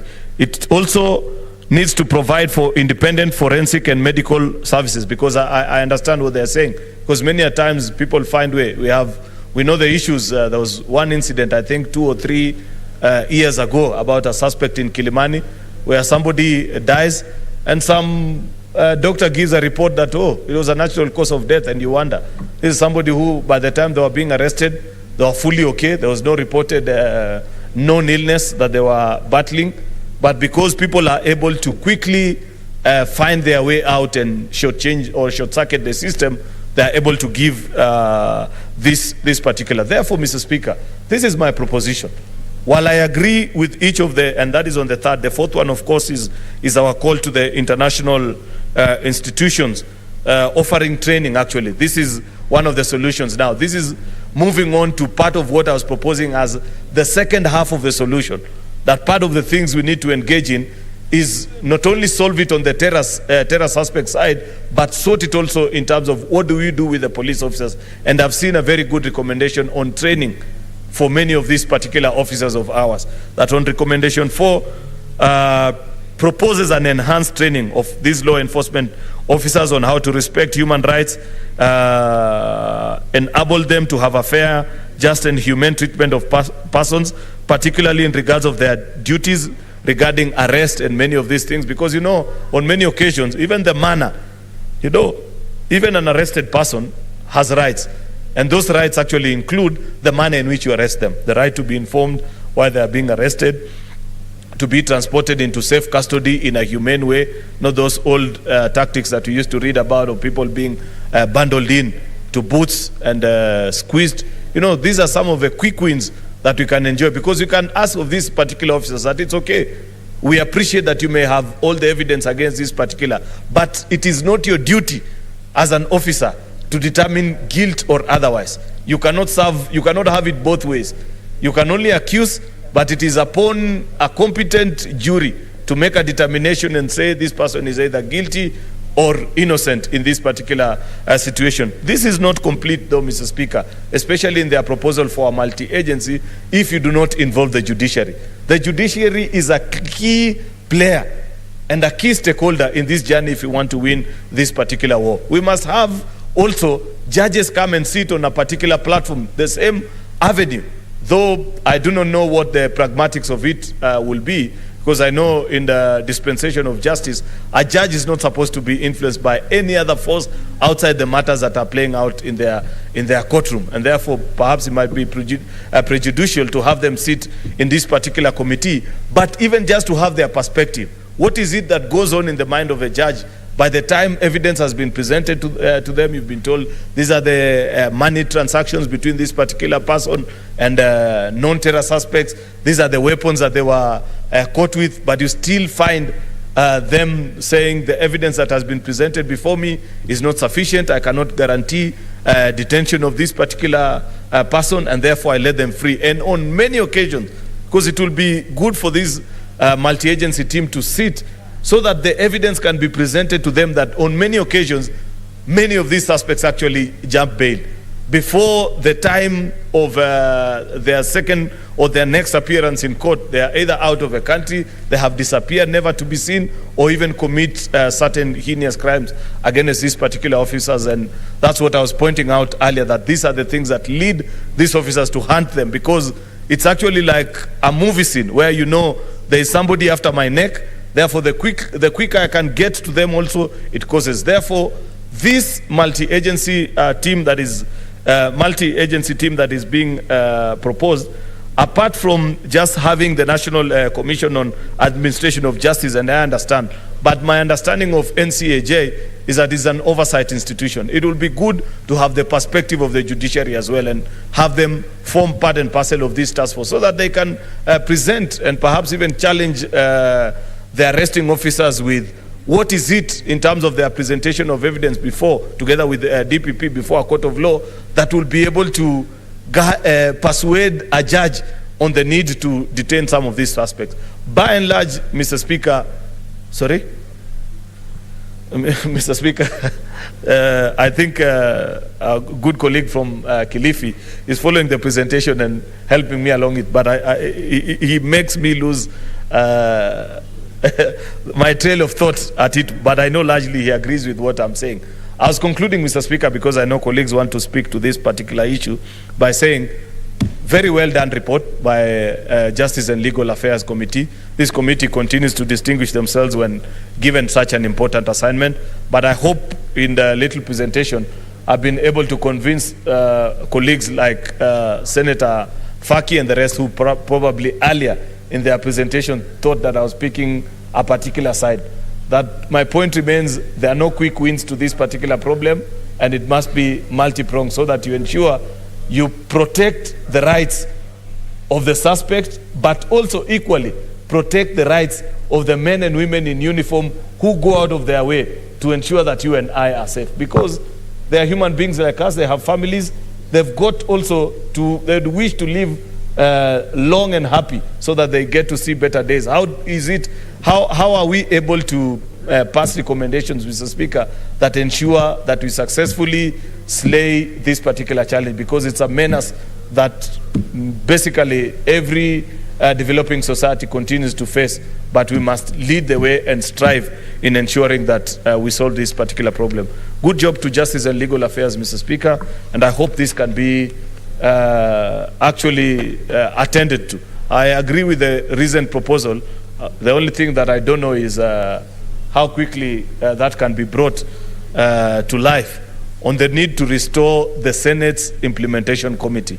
Because many good reports of the Senate, Mr. Speaker, continue actually to gather dust in our shells, because there is no specific committee whose mandate is to ensure that once we've passed a report such as this and you give it a vote, that actually the various government agencies and different players in the sector and follow through with what the people of Kenya have said through their representatives. With those many remarks, I support this report. Good work on the Justice and Legal Affairs Committee. Okay, Senator Wetangula.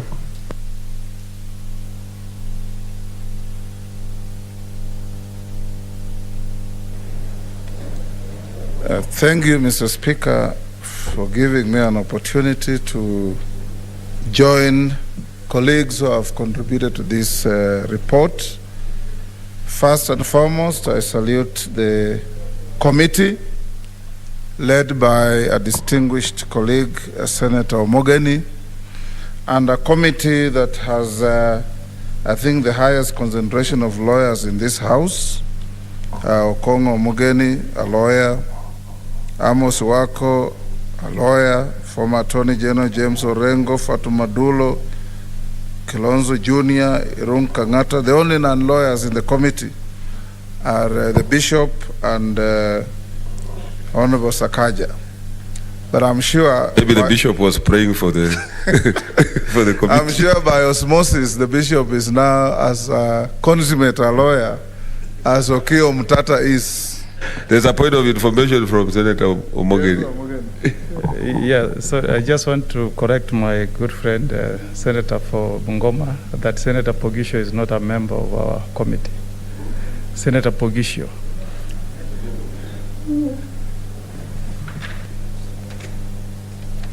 Mr. Speaker, I didn't mention Bogisho. I called out the names of Okongo himself, Bishop, Amos Wako, Orengo, Fatuma, Mutula Kilonzo, Irun Kangata, and Sakaja.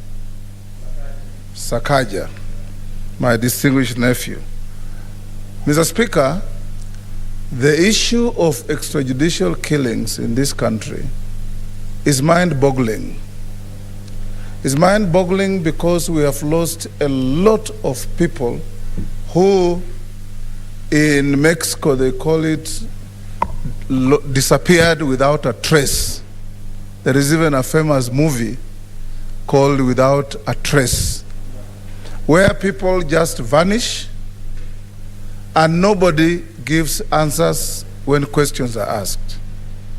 In this country, Mr. Speaker, we have no shortage of laws, we have no shortage of institutions to protect human rights, to protect individuals, protect their lives and property.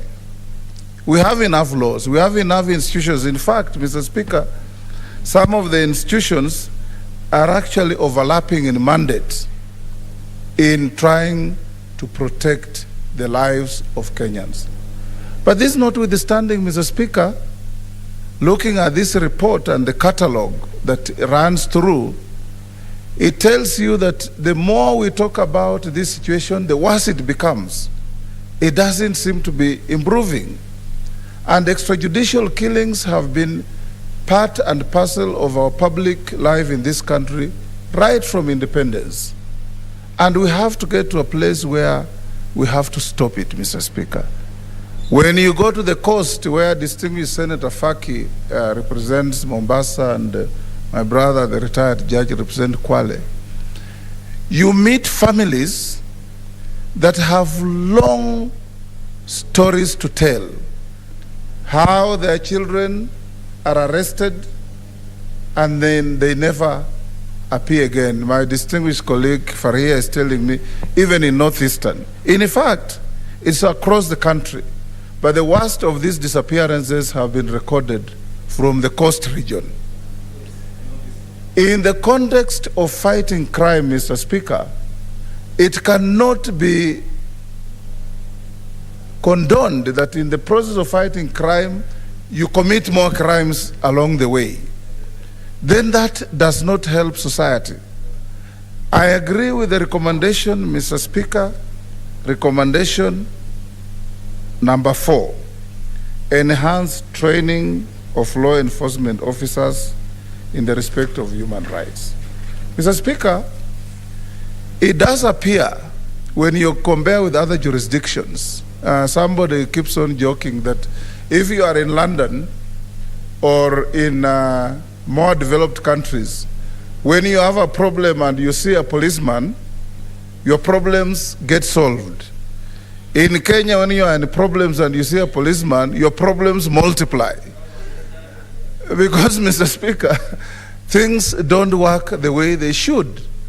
We have gone through cases, Mr. Speaker, even when we were at the university, where you encounter the police and the first question they ask you is, how much money do you have? If you have no money, they frame you as a rogue and vagabond, just because you don't have money. Luckily, that crime was edited out of our criminal law justice system, and now they use other methods. People have been shot. You get an explanation, Mr. Speaker, that an accused person who was in custody was running away, escaping from lawful custody, and that's why the police shot him. But when you go to post-mortem, you find that the bullet that hit this person who was running away came from the front. So you cannot be shot in the chest if the person shooting is shooting you because you are running away. These are all bizarre explanations, Mr. Speaker, that we need to check. In the right run-up to the new constitution, Mr. Speaker, we kept on asking ourselves the cardinal legal question: who will watch the watchers? Who will police the police?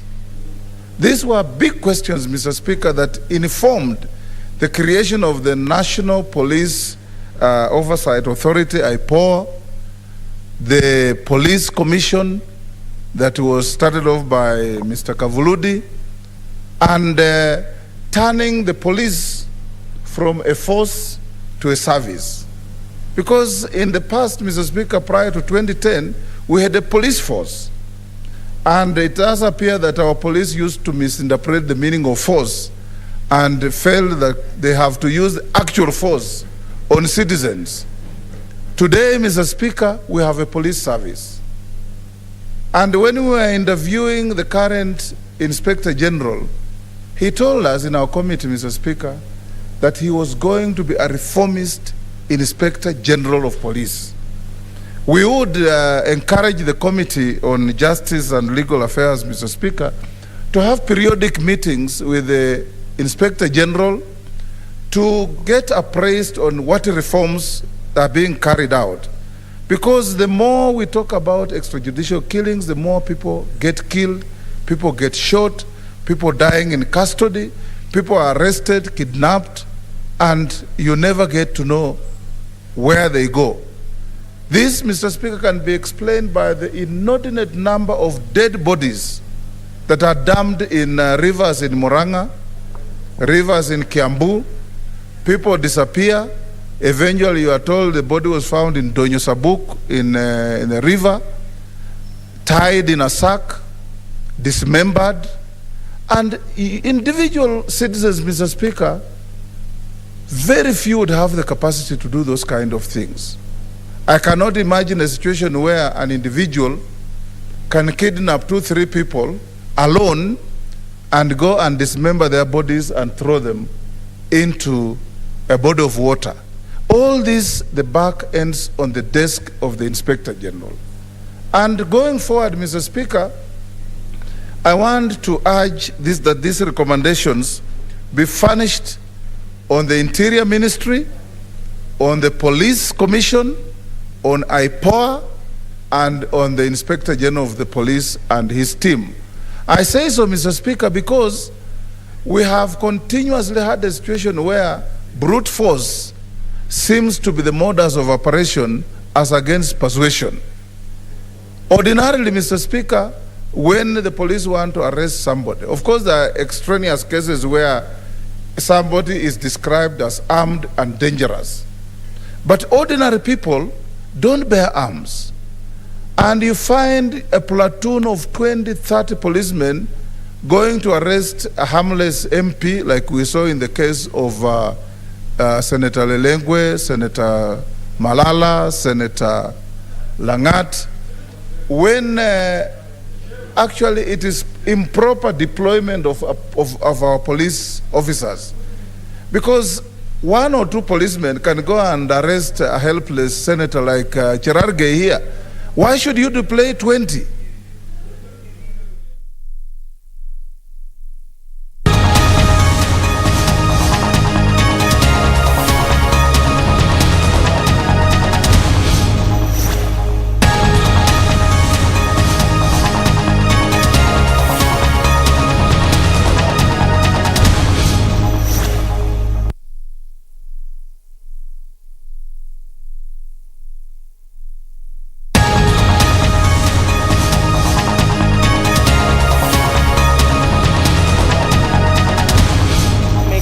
Accounting fraud investigation. Mr. Speaker, the disqualifications for appointment as a member of EACC are set out in Section 5.3 of the Ethics and Anti-Corruption Act and provides, amongst others, that a person shall not be qualified for appointments as chairperson or a member if they are a governing member of a political party, undischarged bankrupt, convicted of a felony, etc. The Constitution in Constitution, in addition, sets out certain requirements regarding the appointment of persons to public office, in that the state shall take legislative and other measures to implement the principle that not more than 2/3 of the members of elective appointment bodies shall be of the same gender. Mr. Speaker, sir, the committee considered the list of nominees received by the National Assembly from the appointing authority, His Excellency the President, and observed that in the notification received there was 1 man and 1 woman. If appointed, the Commission will have 2 women and 3 men. Therefore, the Commission will satisfy the 2/3 threshold as set out in Article 27(8) of the Constitution. The committee was expected to table its report of the approval hearing by 26 October 2021. However, the House was proceeding on recess on October 21st. In this regard, the chairperson of the committee did move a motion for the extension of the period for consideration of the nominees submitted by His Excellency the President for appointment as members of the EACC Commission by a period of 14 days from 26 October 2021. This was to ensure that the House complies with the requirements of the law. Mr. Speaker, sir, the committee, having vetted all nominees, made the general observations. The nominees satisfy the qualifications, criteria set out in the Ethics and Anti-Corruption Commission Act 2011, Section 5(2). That none of the nominees may be disqualified on grounds set out under 5, 3, and 4 of the Ethics and Anti-Corruption Commission Act. That all nominees satisfy the statutory requirements on leadership and integrity and have been cleared by all relevant authorities such as Kenya Revenue, Criminal Investigations, and the Higher Education Loans Board. That none of the nominees has been convicted in a court of law for a criminal offense in the past 3 years, and as stipulated in Article 75(1) of the Constitution, all nominees indicated they had no potential conflict of interest. That Article 77(1) of the Constitution prohibits a full-time state officer participating in any other gainful employment, and provides that the chairperson and members of the commission, and the EAC Act provides that the chairperson and members of the commission shall serve on a part-time basis. That all nominees do not hold office in any political party, hence satisfy the provisions of the Constitution. That none of the nominees have contravened the following articles: Article 75, conflict of interest; Article 76, financial probity; Article 77, restriction activities of state officers, and therefore fit to hold offices as members of the Ethics and Anti-Corruption. All the nominees have exhibited expressive knowledge and understanding of the mandate of Ethics and Anti-Corruption Commission. Mr. Speaker, sir, in conclusion, I urge members to read the comprehensive report of the Committee of the Justice and Legal Affairs in order to fully appreciate and enrich the debate. I further urge members to adopt the recommendations of the committee as contained in the report. I beg to move and call upon Honourable Sir George Muragara to second. And I have taken 6 minutes as per my watch. You actually did 6 minutes, and remember, I keep records. You had a problem with one member being referred to Excellency. You've just given Sir George. That's perfect, really, but it's okay. We will hope that you will follow in the footsteps of the the mover. Thank you. Yes, and I hope also the Finance Committee are looking at what you are doing. Thank you, Mr. Speaker. Believe me, I'm knighted. She has knighted me, which is good enough. Mr. Speaker, I beg to second and associate myself fully with the speech that has been made by the mover, the Honorable Jennifer Shamala, and urge the members to read the report of the committee in which we have made a recommendation that these two be appointed to the respective positions. I beg to second. Order. So then we will move quickly and propose that, taking into considerations the finding of the Departmental Committee on Justice and Legal Affairs in its report on its consideration of the nominee for appointment as member of Ethics and Anti-Corruption Commission, EACC, laid on the table of the House on Tuesday, November 9th, 2021, and pursuant to provisions of Section 10(3) of the Ethics and Anti-Corruption Commission Act 2011 and Section 3 and 8 of the Public Appointments Parliamentary Approval Act 2011, this House approves the appointment of Colonel Retired Alfred Tweta Mshimba and Dr. Monica Wanjiru Buriu as members of the Ethics and Anti-Corruption Commission. the members who will be speaking, let's be brief. Unless we have major issues against it, let's be brief. I'll give just a few members, and then we move to the next. Really, we have the work bill to deal with. We have other motions to deal with. Now, I'm not able to know.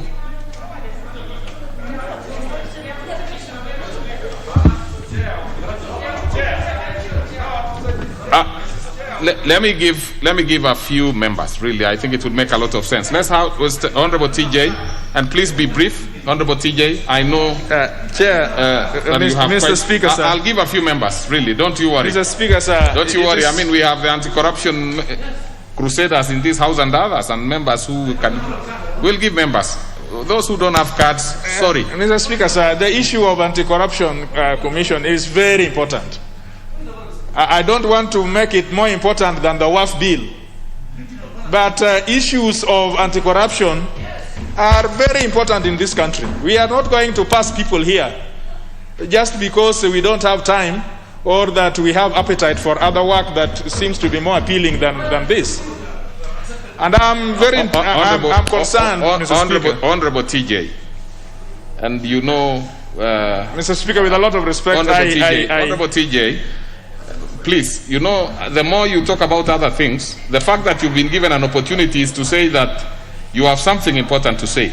And I know you have. I do. So proceed, Honorable TJ. Let me just also tell the House that it wouldn't be proper not to hear from the chair. And in the absence of Honorable Member for Kangema, I happen to be the chair of this committee. So hearing from me... Actually, Honorable TJ, I'm surprised that you are not the one moving it. No, I delegated. This is the only committee that we have understood that we are all competent and we delegate functions to all members. All members are equal in this committee. But, Mr. Chair, I want to say that I think Justice and Legal Affairs should be congratulated for processing this nominee within 1 day. Within 1 day, we were able to hold the hearings and make up our minds, in fact, in the committee.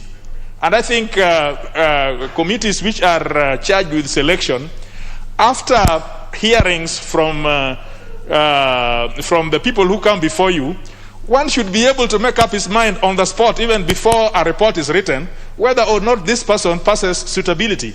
This is what happened, and the report, of course, follows as a matter of fact from the Secretariat. Mr. Speaker, these two lady and gentleman appeared before us, and they convinced us. There are members, of course, who had issues, and very rightly so, that their ethnic composition seemed to be worrying, that there are parts of this country that seems to draw more people in some of these commissions than the others. That is very reasonable. But we have left it for this floor to debate, because this question about origins and functionality of people is really a very wild card, Mr. Speaker, so that members can discuss. I also agree that we cannot have people drawn from either the shores of the lake or from the heights of the mountains or from the depths of the rift all the time and think that we are in one Kenya. I'm sure there must be a Pokomo somewhere who can also be entitled to do some of these things that people are called upon to do. But as a matter of suitability under Section 7 of the Act, these people qualify and they are suitable for the work that they have been called for. And so I support the report. I support that these people, these nominees, should be approved. But members should ventilate and say especially something about ethnic composition, about people to serve in public office. Thank you, Mr. Chair. Thank you very much, Honorable TJ. That's well put and brief. Honorable Shabir, member for Kisumu East. Thank you, Mr. Speaker, sir. Mr. Speaker, you are aware that I have the honor of being the chair of the African Parliamentarians Against Corruption, and all of you are members of that particular commission, that particular caucus. What is very important in the fight against corruption is that the member, or the proposed members, must be beyond reproach. What is important is that they must have a passion for fighting the corruption that has been such a major scare on our society. It is not an issue of where they particularly come from, but an issue of where their passion lies and whether they are of that ink that they are willing to put themselves in the front of the fight against corruption, whether they have been involved or have been ever even suspected of any illegal or unprofessional dealing. From that point of view, I am absolutely sure that JLAC has done its job. It is now for us to look at it and confirm the appointees, whether they are from one section or the other.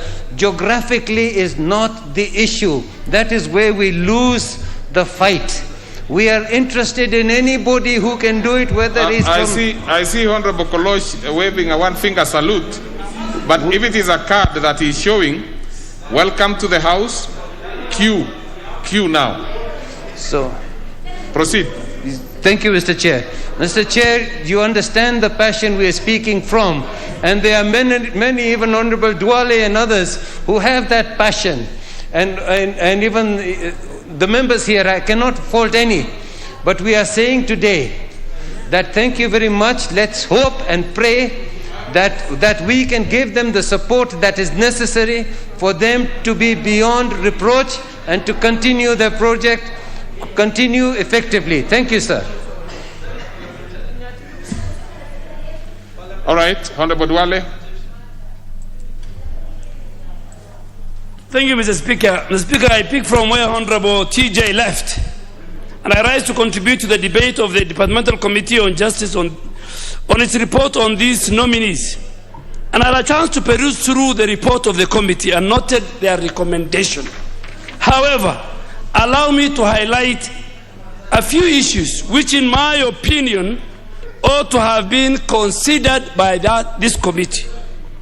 Mr. Speaker, 2 months ago, 2 commissioners resigned. They were Dr. Dabar Maalim and Rose Macharia. This Rose Macharia is not the Macharia of the mountain.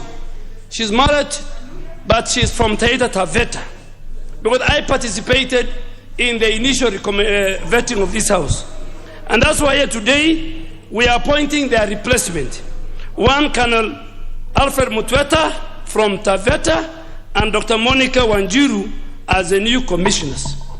Mr. Speaker, looking at the recommendations of this committee, to what extent this House, and I want the House to listen to me, can we say that the dictates of Article 232 of the Constitution has been complied with? And in particular, 232(1)(h), which provides one of the values and principles of public service which apply to all state organs is that there should be the representation of the Kenyan diverse communities. That is the Constitution. It's not Honorable Duale saying it. Assuming this House approves the 2 nominees, can we say we have complied with the Constitution fully and agreed with Article 232, Sub-Article 1(h)? I dare say no. Further, Mr. Speaker, Article 232(1), Roman 1 and 2 of the Constitution of Kenya provides that members of all ethnic groups should be afforded adequate and equal opportunity for the appointment in public service.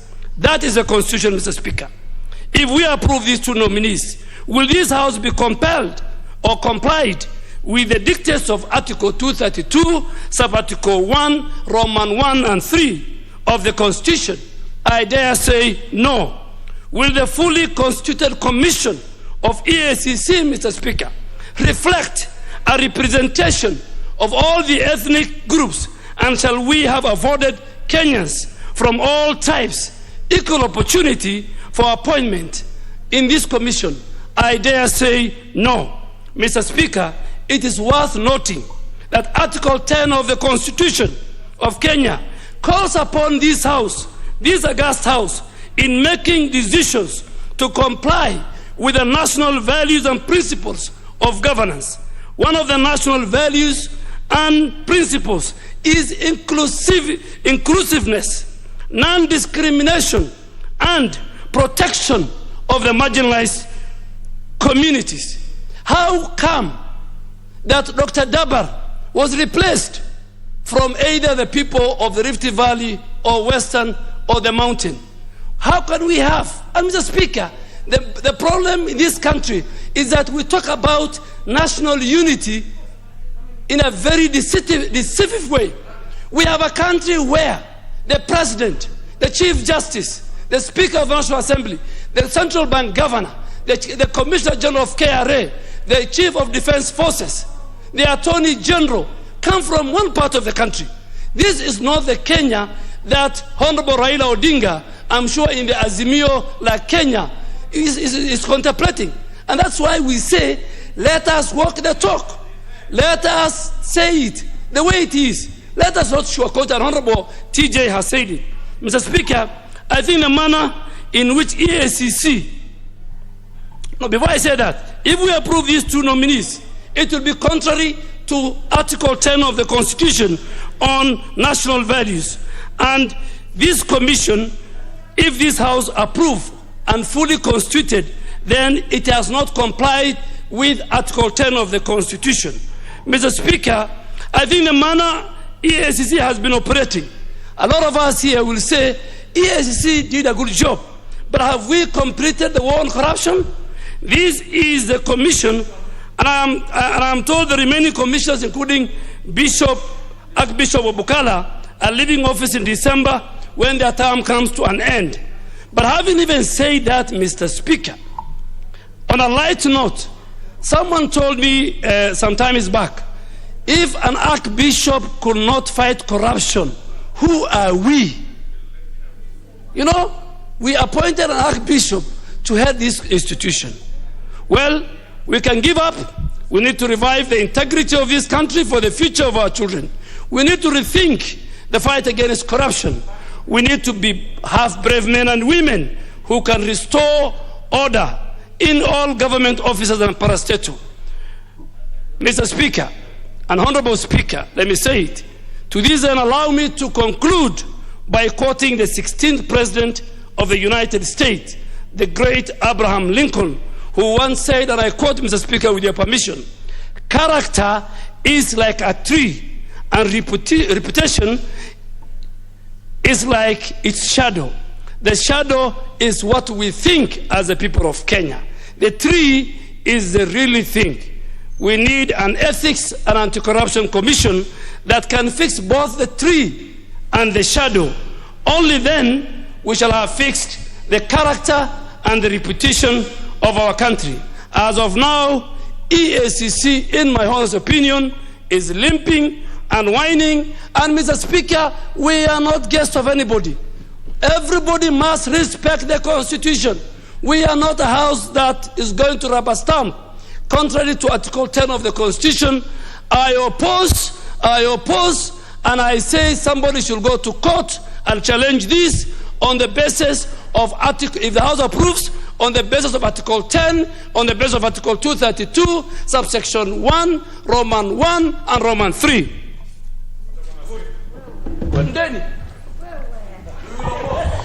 Mr. Speaker, mimi nakubaliana sana na Mheshimiwa Duale. Lakini akumbuke wakati mimi na Mheshimiwa Kajwang tulipokuwa tuko hapa tukipinga ya kwa makabila mengine yalikuwa yanapatiwa nafasi kuliko makabila mengine, kuna baadhi hapo walikuwa wakipiga kongole. Tena walikuwa wakipiga kongole na wakiweza kusema ya kwa ni sawa.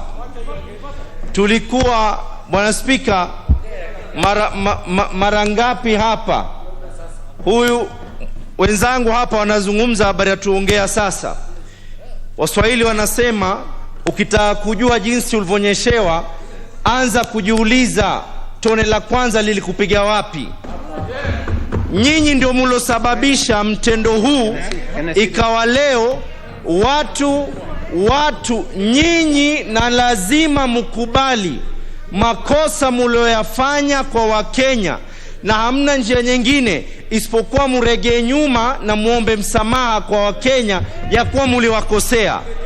Na njia ya kuomba msamaha ni kusema ya kuwa mnakubaliana na sisi ambao kwamba tunataka azimio la Kenya ni lipi. Bwana Spika, Bwana Spika, leo hapa wengine wanaanza kuongea ya kuwa baadhi ya majina tena, angalia kwa hikma zao, tena wanajua na vipengele vya katiba, vipengele ambavyo kwamba miaka yote tulikuwa tukizungumza hapa ya kwa wapwani hawapatiwi nafasi, ya kwa ndugu zetu kutoka North Eastern hawapatiwi nafasi, ya kwa ndugu zetu kutoka Luo Nyanza hawapatiwi nafasi. Leo kwa sababu imekuwa ni sawa kwa wengine, munasahau ya kwa haya yamefika hapa kwa sababu yenu nyinyi, sio kwa sababu nyingine. Hivi sasa hivi majina yanabadilishwa katika EACC ni mawili, Bwana Spika, mawili. Nakubaliana mimi na former leader ambaye kwamba bado namtambua kama leader wangu, lakini nataka tuweze kumkumbusha haya majina mengine yote ambao kwamba anasema ya kwa yalikosiki katiba, yeye na wenzake ndio waliweza kuyapitisha hapa katika jumba hili. Bwana Spika, mimi tena nataka kuelezea hapa katika hili jina, mmoja wao ni Mpwani. Hili jina linalotajwa hapa, Alfred Mutweta Mshimba, ni Mpwani.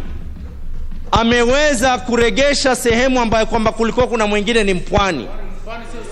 Mimi nauliza leo, hawa wenye kulalamika, nataka wazungumze na pumzi hizo. Haya majina mengine yaliyoko hapa baada hii, kuna commission ya privatization iliyoko hapa, sioni jina la Mpwani. Muzungumze nyinyi ya kwa watolee watu wenu waekwe wetu. Tena baada hapo kuna commission nyingine, Competition Authority of Kenya, sioni jina la Mpwani, lakini naona makabila mengine mawili. Zungumzeni vile vile kwa hisia hizo ya kwa mnataka watu wenu watolewe, waweze kuwekwa Mpwani, aweze kuwekwa Mjaluo, aweze kuwekwa kabila nyingine yote. Hii Kenya ni ya kila mtu. Kenya ni ya kila mtu.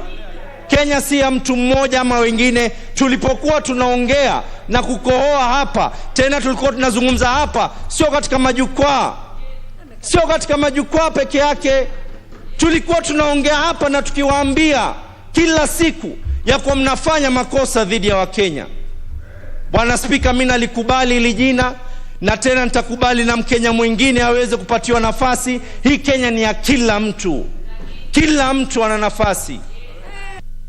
Have the majority whip. Thank you, Honorable Speaker. Honorable Speaker, from the onset, allow me to support this report by the Committee on Justice and Legal Affairs. And Honorable Speaker, this is just on the simple basis that the candidates themselves, Honorable Speaker, have merited in their own right. They did not appoint themselves into this position, but there is an appointing authority which considered has come before this House. And Honorable Speaker, these people are well placed in this House. And Honorable Speaker, I wish to walk the talk of the substantive Speaker. The substantive Speaker, Honorable Speaker, he said, if you come into this House late and you are given an opportunity to speak, apologize to the chair, then you speak. I wish to refer to the former majority leader who taught me the first standing order when I came into this House. The Honorable Speaker, he has said various Kenyans, very many Kenyans he did mention, the Central Bank of Kenya governor and all others who seem to be aligned on a particular community, Honorable Speaker, that indeed I was his supporter and we voted for them in this House. We've all passed them and they are duly in their positions, Honorable Speaker. Therefore, Honorable Speaker, notwithstanding that Aluya is not on list number 1 of EACC, but it also appears that he is on the next group, Honorable Speaker. My good friend, I gave you time to speak. If you don't mind, let me also say. Therefore, Honorable Speaker, the fact that Aluya is not on this, but he appears on the second. And Honorable Speaker, whereas I agree that, yes, let's look at the comparison in terms of the 42 or 43 tribes. But on this one, especially on the basis of this, Honorable Speaker, it is purely aligned. And when you look at whoever has come in, immediately the predecessor has come from the coast, Honorable Speaker. And the other one has also come from the mountain, Honorable Speaker. Therefore, in my view, it's important we support this report, and also let's support while basing ourselves on the next report, Honorable Speaker. And when you look at the Privatization Commission, Honorable Speaker, I like those who are saying they are not listed on the EACC. But when you go to Privatization Commission, Honorable Speaker, which is due to come, and without anticipating debate, Honorable Speaker, they are already captured in that. Therefore, from where I sit, Honorable Speaker, I want to plead with my colleagues, let us take let's not what they have mentioned, Honorable Speaker, today, but support the report. However, Honorable Speaker, they have chance. We are only but 8 months away from election, Honorable Speaker. Therefore, let them reorganize. As we go into election, let's go and look at how are we going to mix our own Kenya into a stronger nation as one. Therefore, Honorable Speaker, I support this report.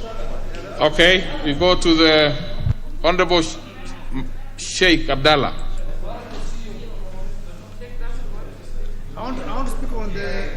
You want to speak to the other one? Then it means we are going to the honorable members. We still have others. We probably will be asking the mover to respond now. Honorable Millie Odhiambo. Other members, I mean, we cannot. Thank you, Mr. Speaker, for giving me this. All our time. We have many other commissions coming up to discuss. Thank you, Mr. Speaker. Mr. Speaker, thank you for giving me this opportunity. Mr. Speaker, let me take this chance to say I support, even though I don't know these people personally. Mr. Speaker, in supporting, I think it has been notified that when you look at the commissions in totality, we need to see whether we have the face of Kenya. Sometimes it may be difficult to see in one commission whether you have the face of Kenya. But when it is manifestly crooked, Mr. Speaker, then we need to think about it, because actually then it can be challenged. So, Mr. Speaker, I would also then just want to say that one of the things I'm happy about is that we are considering gender representation and equality, Mr. Speaker. Mr. Speaker, I just wanted to say one thing, that even as these people are taking, and I'm hoping that we'll be able to pass them, that, Mr. Speaker, I am concerned about the growing politicization on the fight against corruption. Mr. Speaker, I want to go on record on the floor of this House that the bodies that are fighting corruption are increasingly being politicized as we go towards elections. Mr. Speaker, I raised it on the floor of the House last year that the Suba North constituency was actually given an order that there is a loss of money which had not even been released, Mr. Speaker. So how can there be loss of money that has not left Nairobi to go to the constituency? Mr. Speaker, yet again, we are having a situation where the Ethics and Anti-Corruption Agency, over the same issue, is raising concerns in Suba North constituency. And Mr. Speaker, the good thing about being correct in what you do is that you will not be fearful about raising them. So I want to tell Ethics and Anti-Corruption Agency, we have thieves in this country. Go for them. Stop looking for ants where there is no issue. Mr. Speaker, I am urging the EACC that if they do not stop politicizing the fight of corruption in my constituency, then I am going to meet them in court. Nobody has sued them, but I, Millie Odhiambo Mabona, I will sue them for politicizing the fight against corruption. Me, I don't joke, I take people head on, especially because I know members, I know people in my constituency by name, the dates they have taken money, how much money they have taken. I want ethics to know that they are not the only investigative arm. I am also an investigator. So the same information they have, I have. And I will take them head on, Mr. Speaker. So even as they go to fight corruption, you cannot be telling my constituency they have stolen money which has not reached Suba North. Mr. Speaker, some of these people are crazy. I think I'm going to raise an issue next week before the floor of this House, where we are even being told that we have given money to a school which is supposedly non-existent, and the ministry has alerted the school has been in existence since 1974. Missouri Primary in Mfangano is in existence. So I want to urge ethics and anti-corruption, do your work. Look for the thieves, stop harassing people. Thank you, Mr. Speaker. What is it, Honorable Omlele?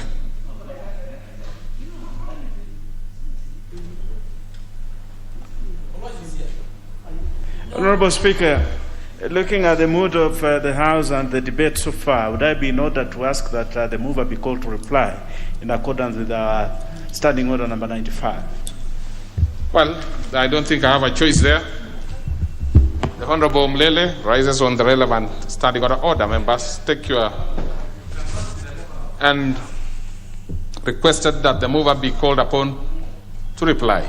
And I put the question that the mover be called upon to reply. Will as many as other opinions say aye? Aye. And as our contrary opinion say nay? The ayes have it. Mover.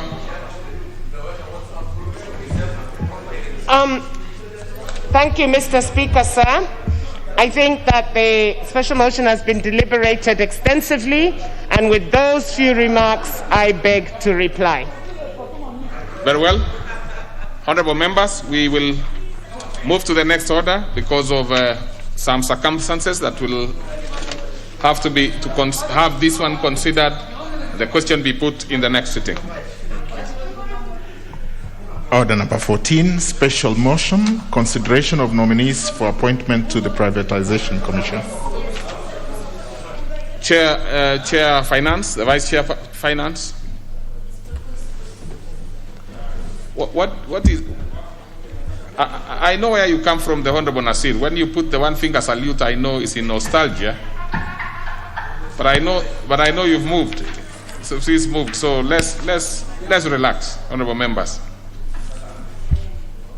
Thank you, Mr. Speaker. I beg to move, Mr. Speaker, that taking into consideration the findings of the Departmental Committee on Finance and National Planning in its report on its consideration of nominees for appointment as members of the Privatization Commission laid on the table of the House on Tuesday, November 9, 2021, and pursuant to the provisions of Section 5/1/D of the Privatization Act 2005 and Section 3 and 8 of the Public Appointments Parliamentary Approval Act 2011, this House approves the appointment of the following persons to the Privatization Commission. 1. Dr. Edward N. Kabodhi, PhD, as member. 2. Ms. Irene Jerry Wanyoike, as a member. 3. Ms. Serena Anyango Orata, as a member. 4. Sarah Adan Abdi, as a member. 5. CPA David J. O. Nyakango, as a member. 7. Ambassador Wellington Pakia Godo, as a member. Mr. Speaker, the Privatization Commission has not been operational for the last several years because it has not been properly constituted. There has only been a chairman and one member. So this recruitment, Mr. Speaker, will fill the space, the 6 spaces remaining, and that is why these new nominees have been recruited. Mr. Speaker, Section 5 of the Privatization Act, number 2 of 2005 provides as follows. that the commission shall comprise of the following members: a chairman appointed by the President, B, the Attorney General, C, the Permanent Secretary to the Treasury, seven members, not being public officers, appointed by the Minister through competitive process and approved by the National Assembly by virtue of their expertise in such matters as will ensure that the Commission achieves its objectives and purpose. The other member is the Executive Director. Mr. Speaker, with the declaration of the 6 vacancies, the Board of Privatization Authority, following the expiry of the term of directors, the board was unable to discharge its mandate effectively as it has been currently constituted, with only the chairman as Honorable Dr. Paul Otuoma and one member, Mr. John Joseph Tito, and that necessitated the filling up of the spaces for the 6 other directors. In light of this, the CS for the National Treasury nominated Dr. Kobodhi, Irene Jerry Wanyoike, Serene Anyago Orata, Sarah Adan Abdi, CPA David Nyakango, Adabazida Wellington, Pakia Godo, for appointment as members of the Privatization Commission of Kenya. Mr. Speaker, the Departmental Committee on Finance and National Planning was assigned the role of conducting the vetting of the nominees as mentioned above, according to its mandate. Mr. Speaker, in assessing and vetting the nominees... The Honorable Member for Roysambu, just hold on. The Honorable TJ, what is out of order? Yeah. Mr. Speaker, they knew themselves what in other quarters I would have called the usual suspects. But, Mr. Speaker, it's not in order for members to be between you and the Speaker. But they have rectified, so I'll let it be.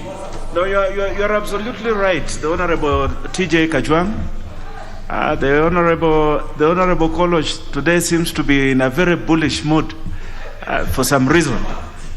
He seems to be quite agitated. I don't know what it is that but proceed. Member for Roysambu, proceed. Mr. Speaker, in the interest of time, I will only say that the nominees have been vetted by the National Assembly, and the invitations for memoranda was placed with the newspapers to afford Kenyans public participation, and that no adverse memoranda were sent. So therefore, Mr. Speaker, the nominees have been found to be qualified according to the requirements of the Act and pursuant to the provisions of our standing orders. And therefore, in compliance with Section 6(9) of the Public Appointments Parliamentary Approval Act, Mr. Speaker, the nominees have been found to be in conformity, both in qualification and prudence. And therefore, Mr. Speaker, this House requests and urges members to vote and to recommend and to support the recommendations of our committee in supporting Dr. Edward Kabudho, Ms. Irene Wanyoike, Mrs. Serena Orata, Mr. Sarah Abdi, CPA David Nyakango, and Ambassador Wellington Godo as members of the Privatization Commission, and having considered the suitability and capacity and the integrity of the nominees, and pursuant to Section 8(2) of the Public Appointments Parliamentary Approval Act, number 33 of 2011, the committee recommends that the National Assembly approves the nomination and subsequent appointment of the 6 nominees to the position of the Director of the Board of Privatization Commission. And in supporting Mr. Speaker, I wish to invite the Honorable Gishui to second. Thank you, Mr. Speaker. Honorable Gishui. Thank you, Honorable Speaker. I wish to associate myself with the report on Privatization Commission on the nominees, and I wish to state that they are all qualified. The issue of gender balance, regional balance was observed, and the same was complied with. I therefore wish to second.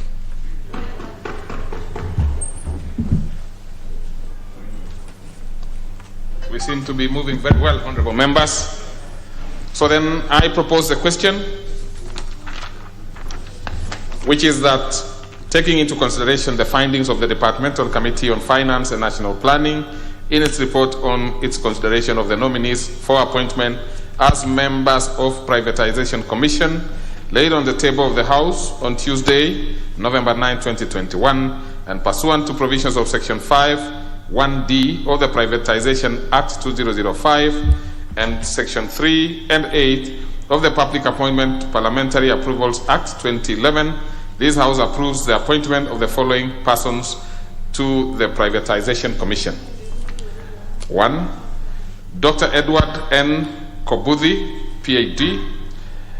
Irene Njeri Wanyoike, 2. 3. Celine Onyango Orata, 4. Mr. Salah Adan Abdi, 5. Mr. CPA David J.O. Nyakongo, and 6. Ambassador Wellington Pakia Godo. We'll start with the Honorable Fatma. I don't know why it's reading here Fatuna, but it is Fatma Gedi. Thank you very much, Mr. Speaker. I'll be brief. I want to take the opportunity to thank the committee for the job well done. Mr. Speaker, reading and looking at the report, indeed, and listening also to the mover and the seconder, that the nominees before us are all qualified. There is a regional balance. There is issue of gender that have been considered. Mr. Speaker, I must say this, and there's something you're saying that is not good. Even Somalis have a right.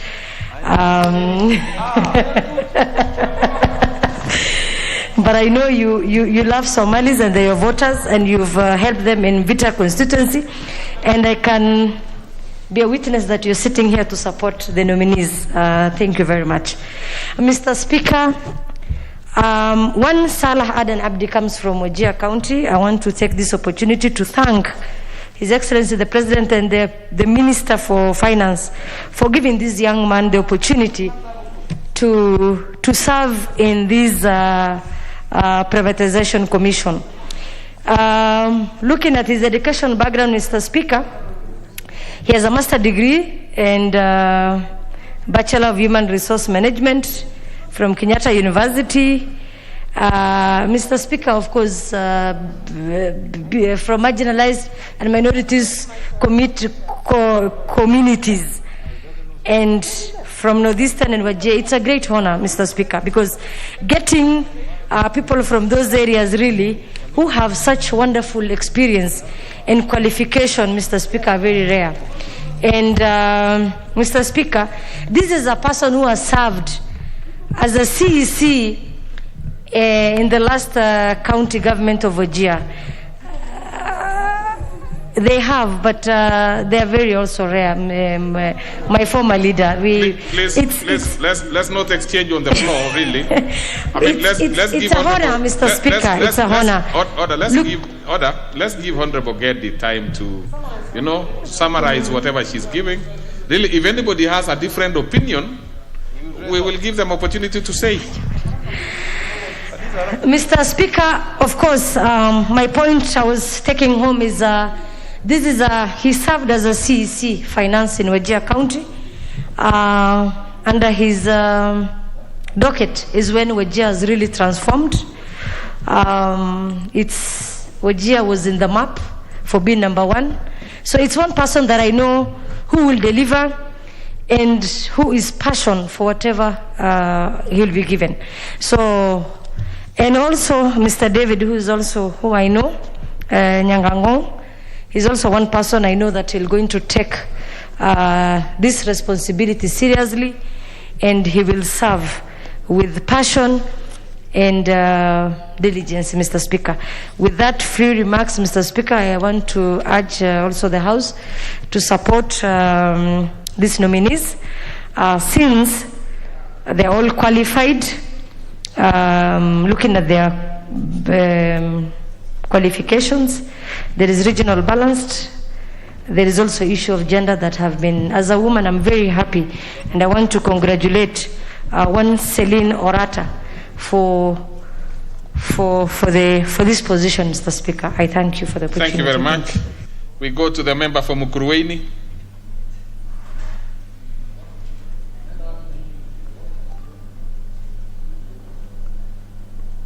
Is it working? But let's try it and see. Yes, it is. Thank you, Honorable Speaker. I stand to support the report. And Mr. Speaker, I want to say that the appointment of these members to the Privatization Commission is timely, given that it has been operating without the required number of members. Mr. Speaker, when I look at the report tabled by the Finance Committee, I want to say that I have no doubt that the Finance Committee is competent to do its work, and having received no adverse report on any of the appointees, then it means that these people are ready to work for our country. They are competent, and they are the right persons to fill up those positions. Mr. Speaker, when I look at the list represents the face of Kenya.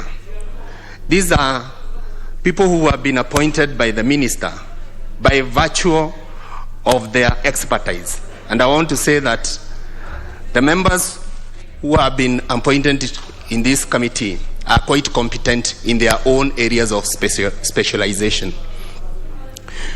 Mr. Speaker, in particular, I'm more interested in Madam Irene Jerry Wanyoike, who comes from Mukurweini. I have known her for many, many years. This is a lady who has served this country with diligence. This is a lady who has served this country quite well. This is a lady who has impeccable qualifications. Having served before in the Commission on Cohesion, I have no doubt that she brings in a wealth of experience in this privatization commission. She has served in other high-profile jobs.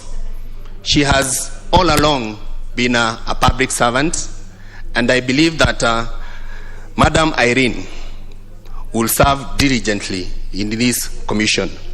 Particularly also, it's good to point out that when she served in the Cohesion Committee, she left very high standards. She left an indelible mark, and I believe that with her wealth of experience, she's going to serve this commission diligently. More particularly, I also want to congratulate her for having secured this slot. As a member of parliament for Mukurweini and as a daughter of Mukurweini, I want to congratulate her. I support. Yes, we have the member for Luanda.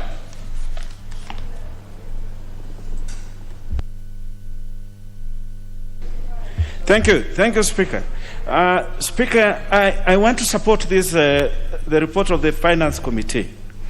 But having said that, Speaker, I just want to bring to the attention of this House that the members who are being appointed today are going to serve on a part-time basis.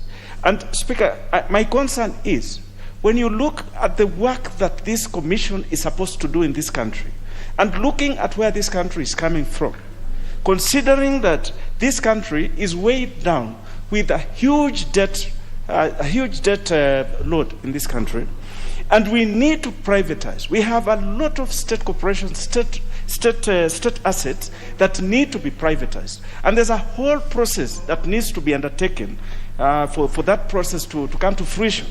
And then these members are going to serve on part-time basis. Maybe this House, in time, should consider to review the parents' statute, so that the members of this particular commission may be able to serve on a permanent basis. And having said that also, and speaking to the same point, Speaker, it is a matter of concern that the chair of this particular commission his term will be coming to termination, I think by the end of this month or within the next 30 days. So we are going to end up hamstrung again.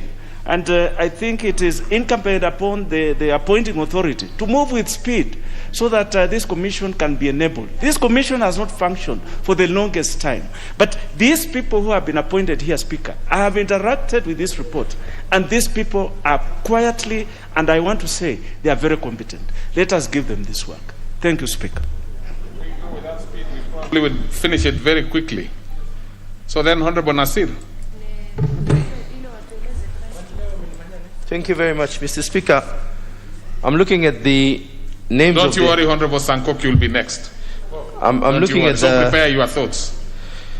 Mr. Speaker, I'm looking at the names that are here, and I want to, in particular, point out the name of Salah Aden Abdi. And I want this to be something that every single Kenyan out there can be able to take note.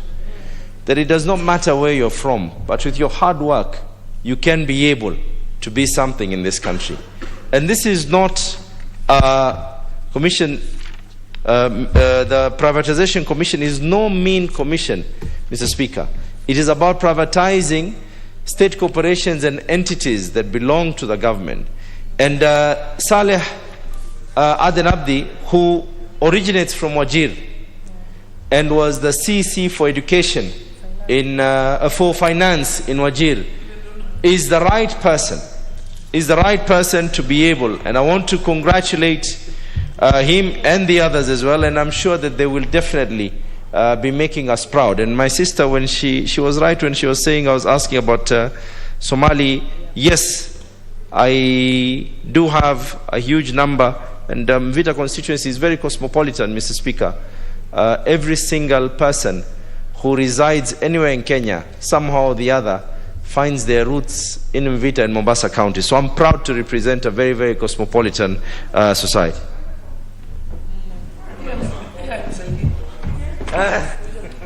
Honorable Sankok. Thank you very much, Honorable Speaker.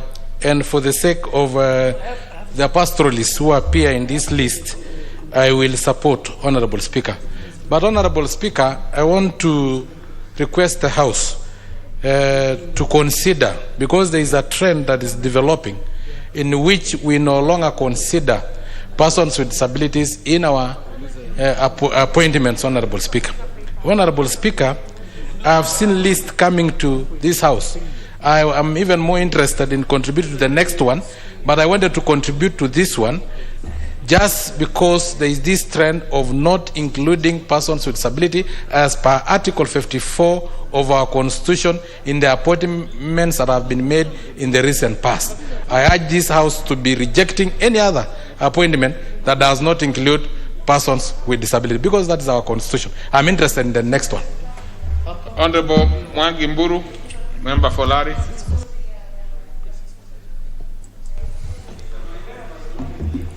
Honorable Speaker, I beg to support the nominees.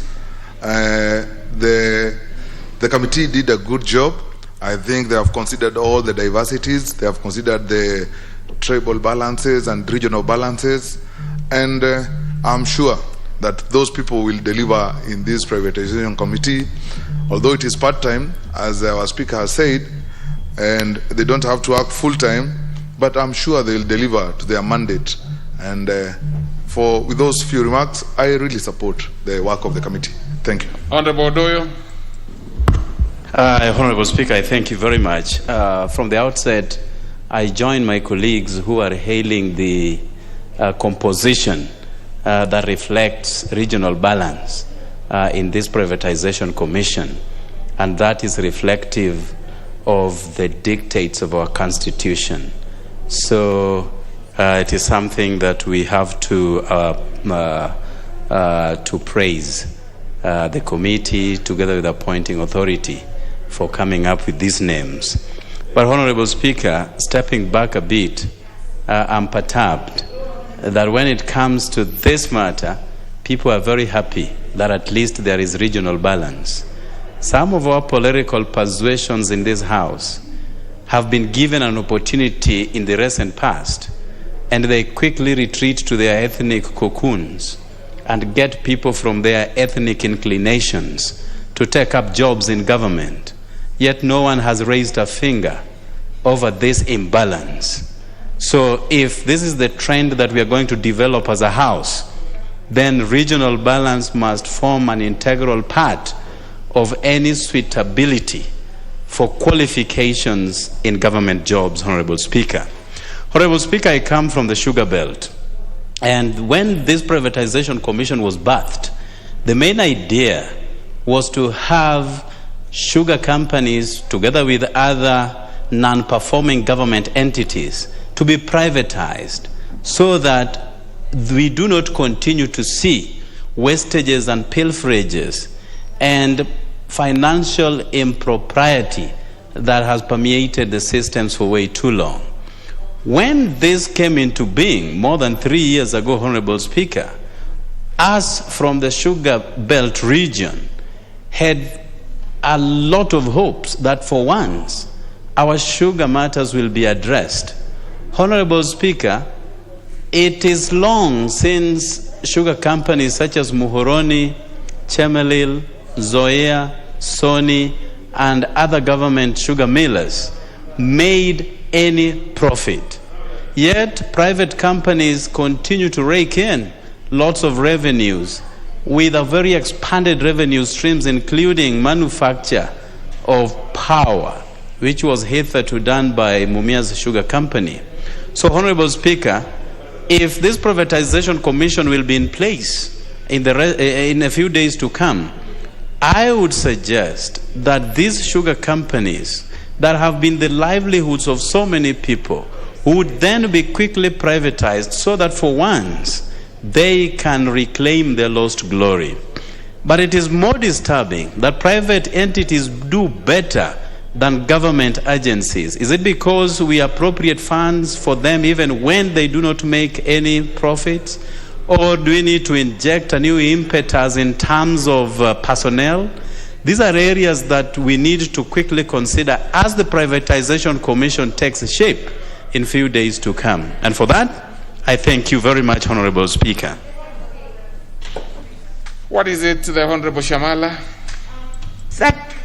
Speaker, sir, I rise under Order 95 that the mover be called on to reply. I think it has been sufficiently debated, this particular issue. Well, it's very difficult for me to gauge the mood of the House in any other way other than putting a question to that. So, honorable members, the Honorable Jennifer Shamala rises on the floor under the relevant standing order and requests that the mover be called upon to reply. Now, and I put the question, which is that the mover be called upon to reply. Will as many as of that opinion say aye? Aye. And as of our contrary opinion say nay? Nay. The ayes have it. So we have the mover, please reply. Order members. I hear the two members up there. You will be considered in the next one. Please proceed. Thank you, Mr. Speaker. I want to thank members for supporting this motion and for applauding the consideration by the committee that many regions have been considered in the nomination, and that Jeddah has also been considered. I also want to assure them that this committee has recommended that the Act also be amended to increase the term of service of directors of the Board of Privatization Commission to 6 years and to make the board full-time. With those few remarks, Mr. Speaker, I beg to reply. Very well. We also are not going to put the question until the next sitting. So next order. Order number 15, special motion, consideration of nominees for appointment to the Competition Authority of Kenya. That's again the chairperson, Committee on Finance and Planning. Let's keep the spirit, please. Proceed. Thank you, Mr. Speaker. I beg to move that, taking into consideration the findings of the Departmental Committee on Finance and National Planning in its report on its consideration of nominees for appointment as members of the Competition Authority of Kenya, laid on the table of the House on Tuesday, November 9th, 2021, and pursuant to the provisions of Section 10, Paragraph 2 of the Competition Act 2010, and Section 3 and 8 of the Public Appointment Parliamentary Approval Act 2011, this House approves the appointment of the following persons to the Competition Authority of Kenya. 1, Ms. Rina Munuve as a member. 2, Ms. Arome K. Ashayo as a member. 3, Dr. David Wanyonyi Wanyama as a member. And finally, number 4, Mr. Abdi A. Mohammed as a member. Mr. Speaker, I want to assure the House that, pursuant to the provisions of Standing Order number 42, the Speaker of the National Assembly on the 7th October communicated to the House a message from the CS National Treasury regarding nominees for appointment to positions of directors of the Board of Competition Authority of Kenya in accordance with Standing Order 42.3c.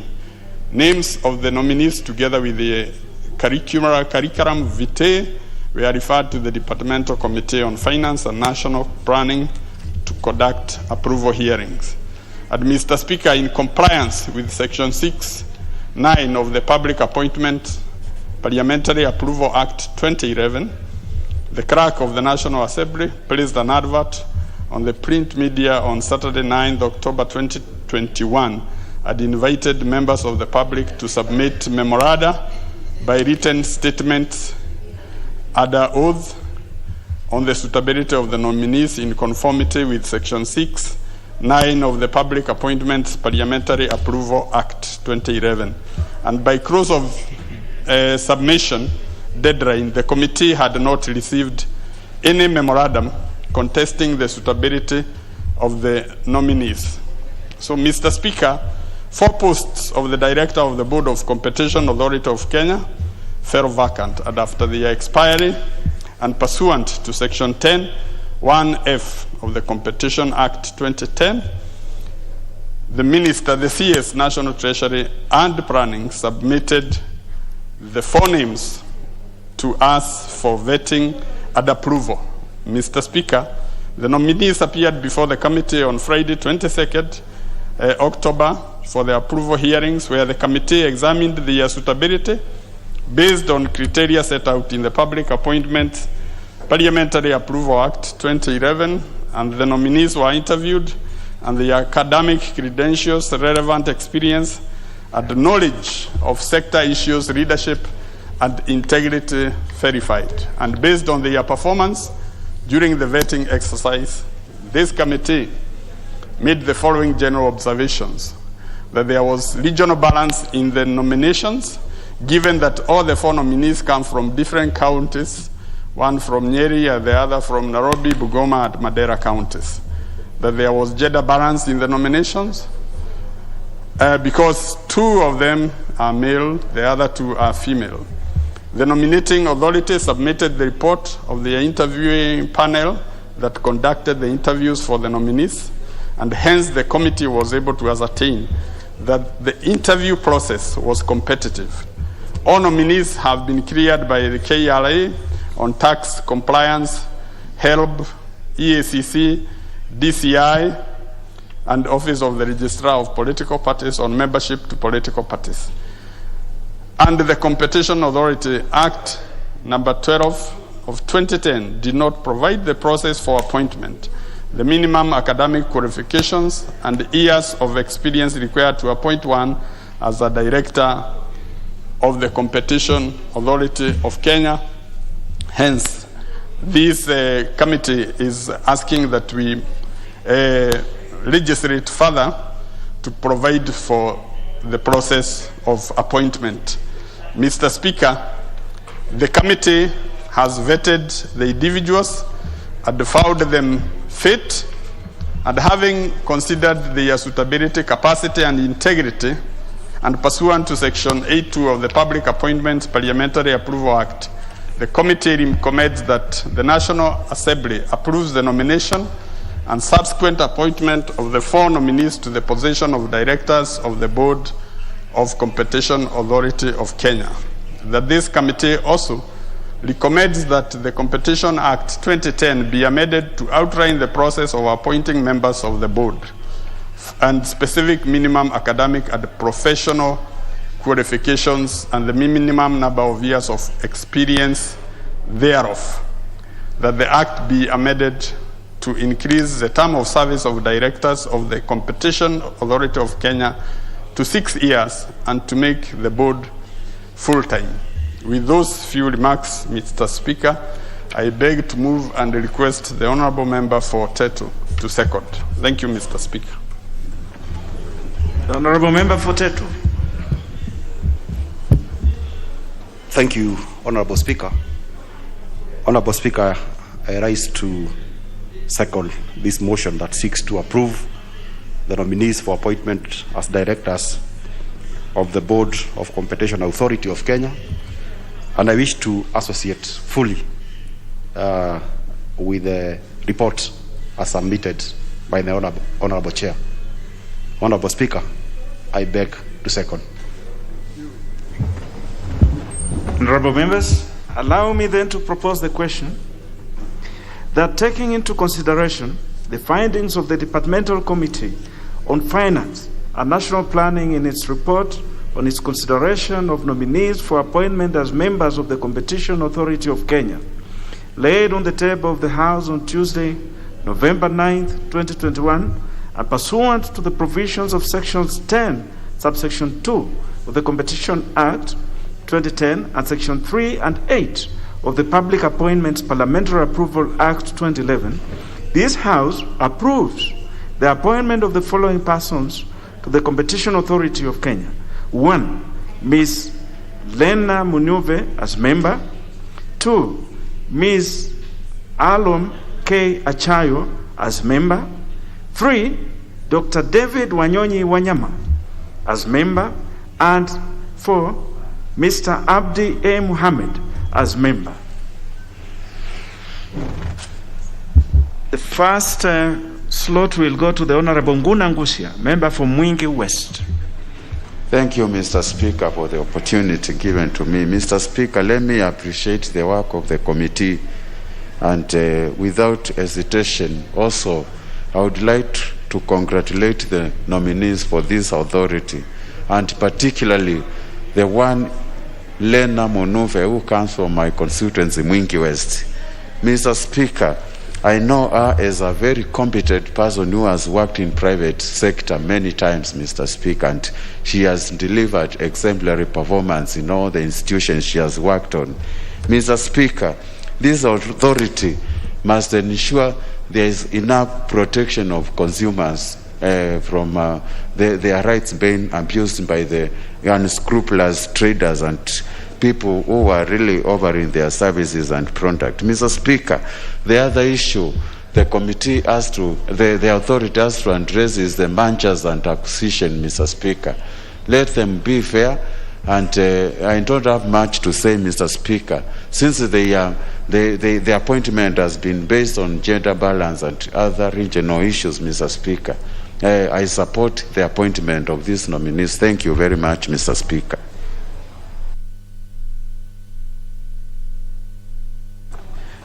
The Honorable Abdullahi Sheikh, member for Mandera North. Thank you, Honorable Speaker.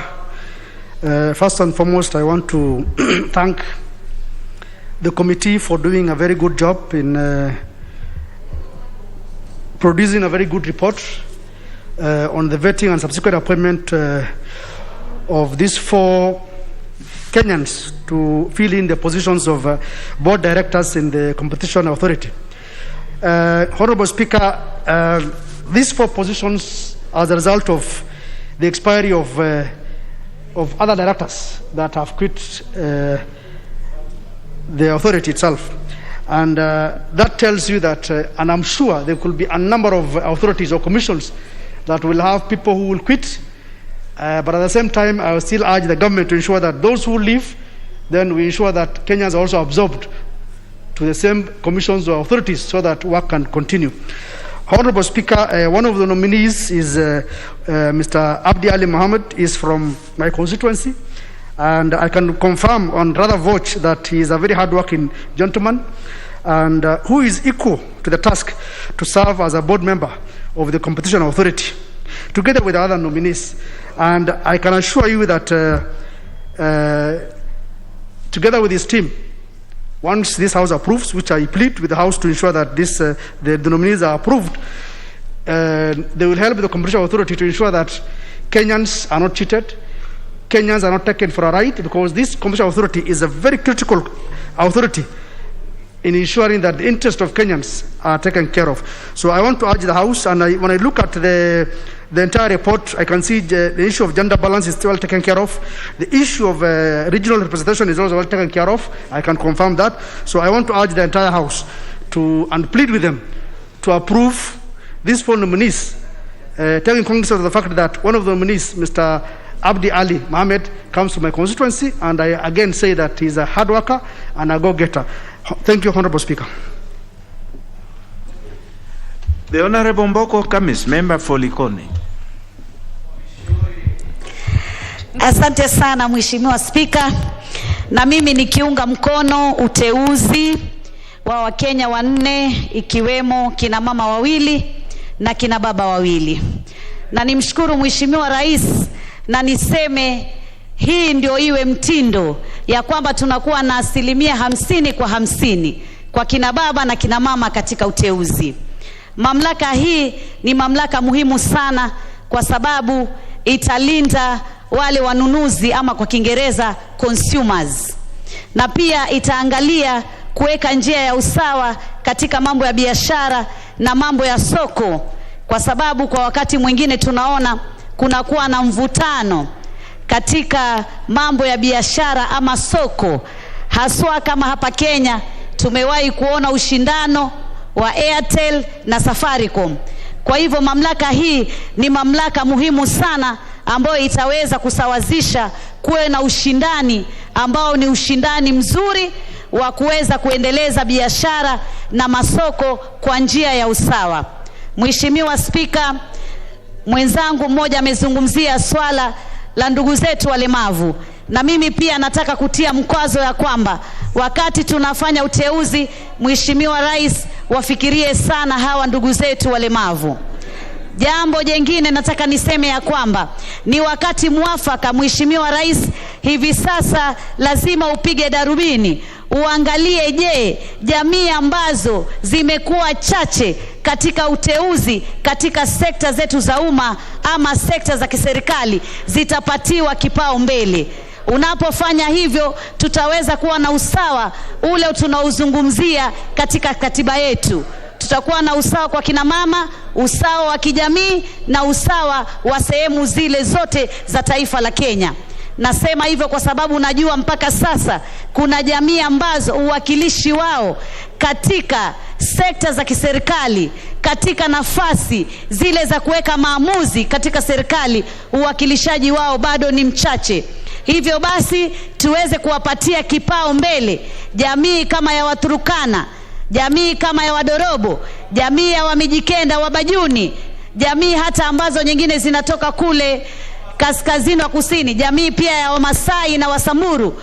Tuweze kuangalia jamii hizi ambazo bado ni chache katika sehemu za kufanya maamuzi ama katika sekta za umma, zitaweza kupatiwa kipao mbele, na hili litawezekana iwapo tutakuwa na takrimu mahsusi za ukweli za kuonyesha tunafanya vipi ama tunatekeleza vipi katiba yetu ambayo tuliipigia upato ya kuhakikisha ya kwamba kutakuwa na uwakilishaji ambao utachukua sura ya Kenya, na tutakuwa na uwakilishaji ambao tutaweza kusawazisha yale historia zile za nyuma ambazo kulikuwa na jamii zilizotengwa ama zile jamii ambazo ni chache.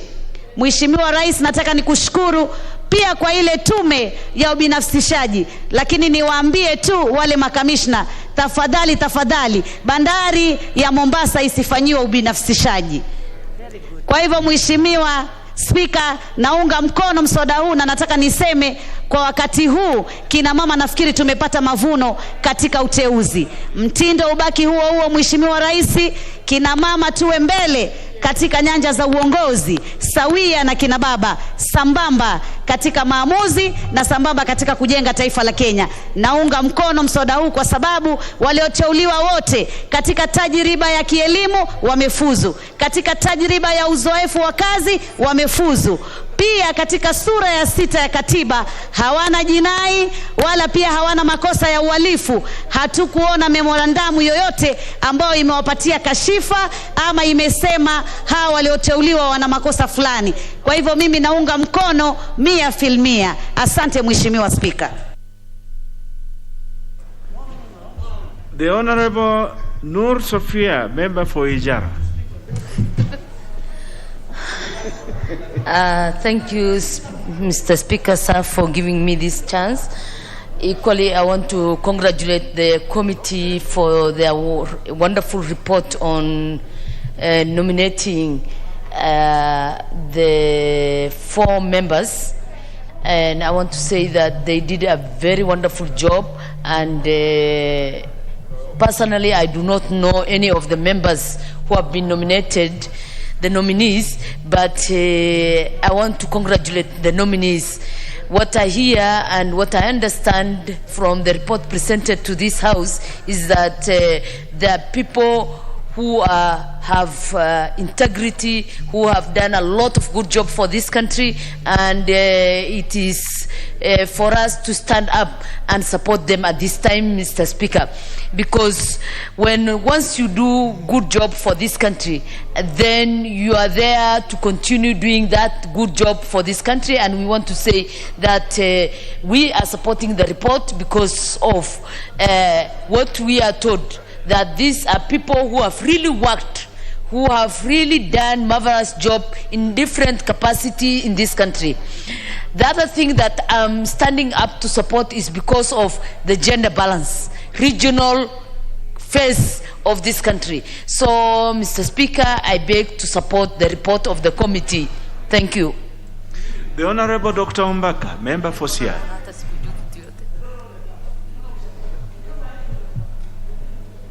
Thank you, Mr. Speaker, for this opportunity. I'm a member of this committee, and we vetted these nominees very, very well. First of all, they were all very, very good. It was very difficult to know who can be considered here. All of them really were up to date, well educated, highly experienced, and they're very, very eloquent.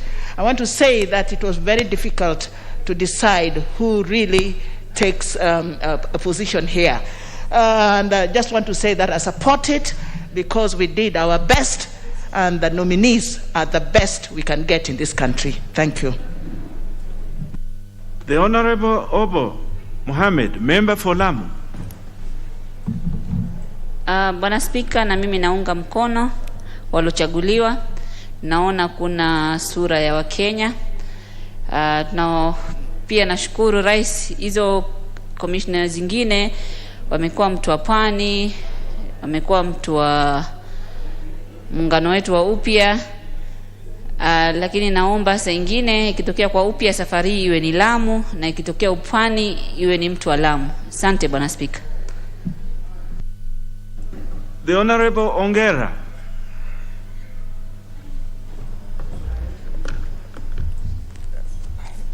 Thank you, Mr. Speaker, for also giving me this opportunity so that I may contribute to this bill. Mr. Speaker, I rise to support the motion, and let me from the onset thank the committee for coming up with a very balanced list in terms of what my colleagues have said that I also support in terms of regional balancing, gender considerations.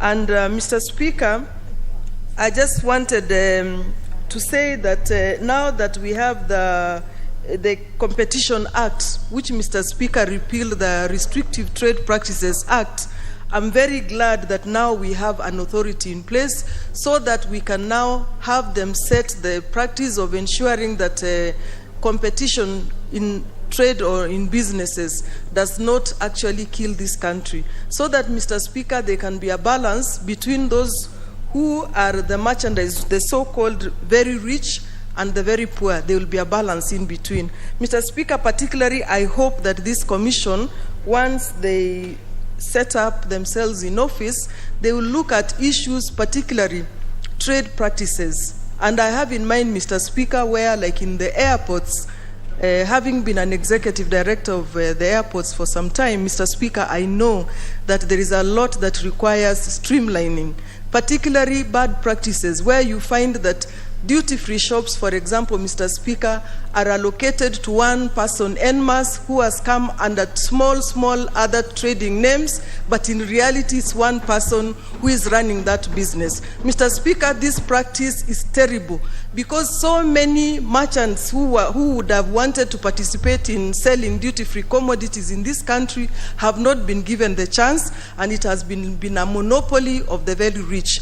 Mr. Speaker, also, I have in mind of other trade practices which are very repulsive, Mr. Speaker, particularly the question of Airtel, somebody mentioned here, and Safaricom, whereby they have been in stiff competition, and perhaps, Mr. Speaker, a remedy can be found. Mr. Speaker, there are other cases like the Korochi Industries, which we know, Mr. Speaker, are being muzzled, and yet these are local businesses.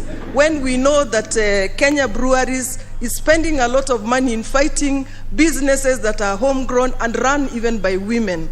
So, Mr. Speaker, I hope that this authority will be some of the things they look at, and I'm very happy, particularly to see that there have been 2 ladies who have been nominated and 2 men. This kind of balance of 50% is what we need. With this, Mr. Speaker, I beg to support. Thank you.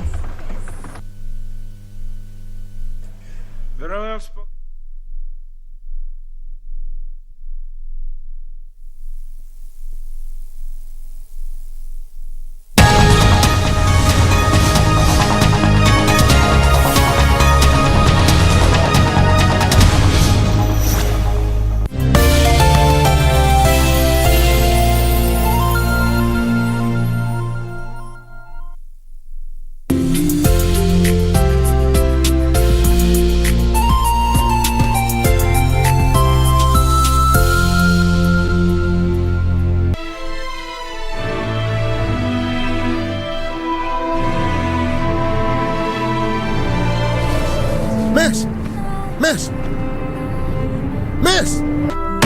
How dare you? Are you afraid that your brother will take your throne back when he finally returns? He's here! Jonesy!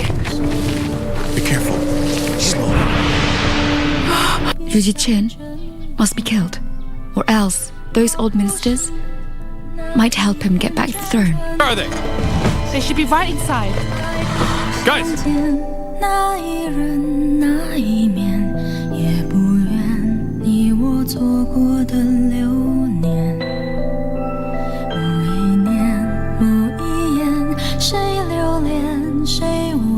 Mulituita na tukaitika. Ndio maana tarehe 12 na 13 Kitwek FM ikishirikiana na NEMA na kaunti za Nandi na Kericho inakuletea roadshow babu kubwa katika eneo la Bonde la Ufa. Tarehe 12 msafara wa Kitwek FM utapitia maeneo ya Mosoriot, Chepterit, Himaki, Namgoi, Kapsabet, Kaptumo na kisha tumalizie Nandi Hills. Tarehe 13 msafara wetu utaanzia Kipsitet, Kapsoit, Sosiot, Kabianga, Litein, Kapkatet, Kericho na kisha tumalizie Brook.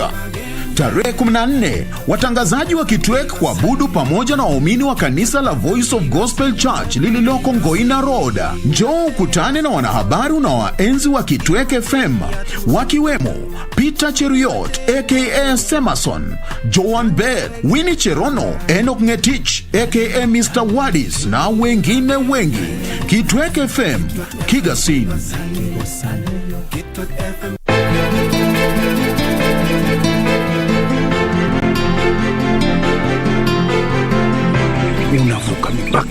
Unavuka mipaka, umekwenda kinyume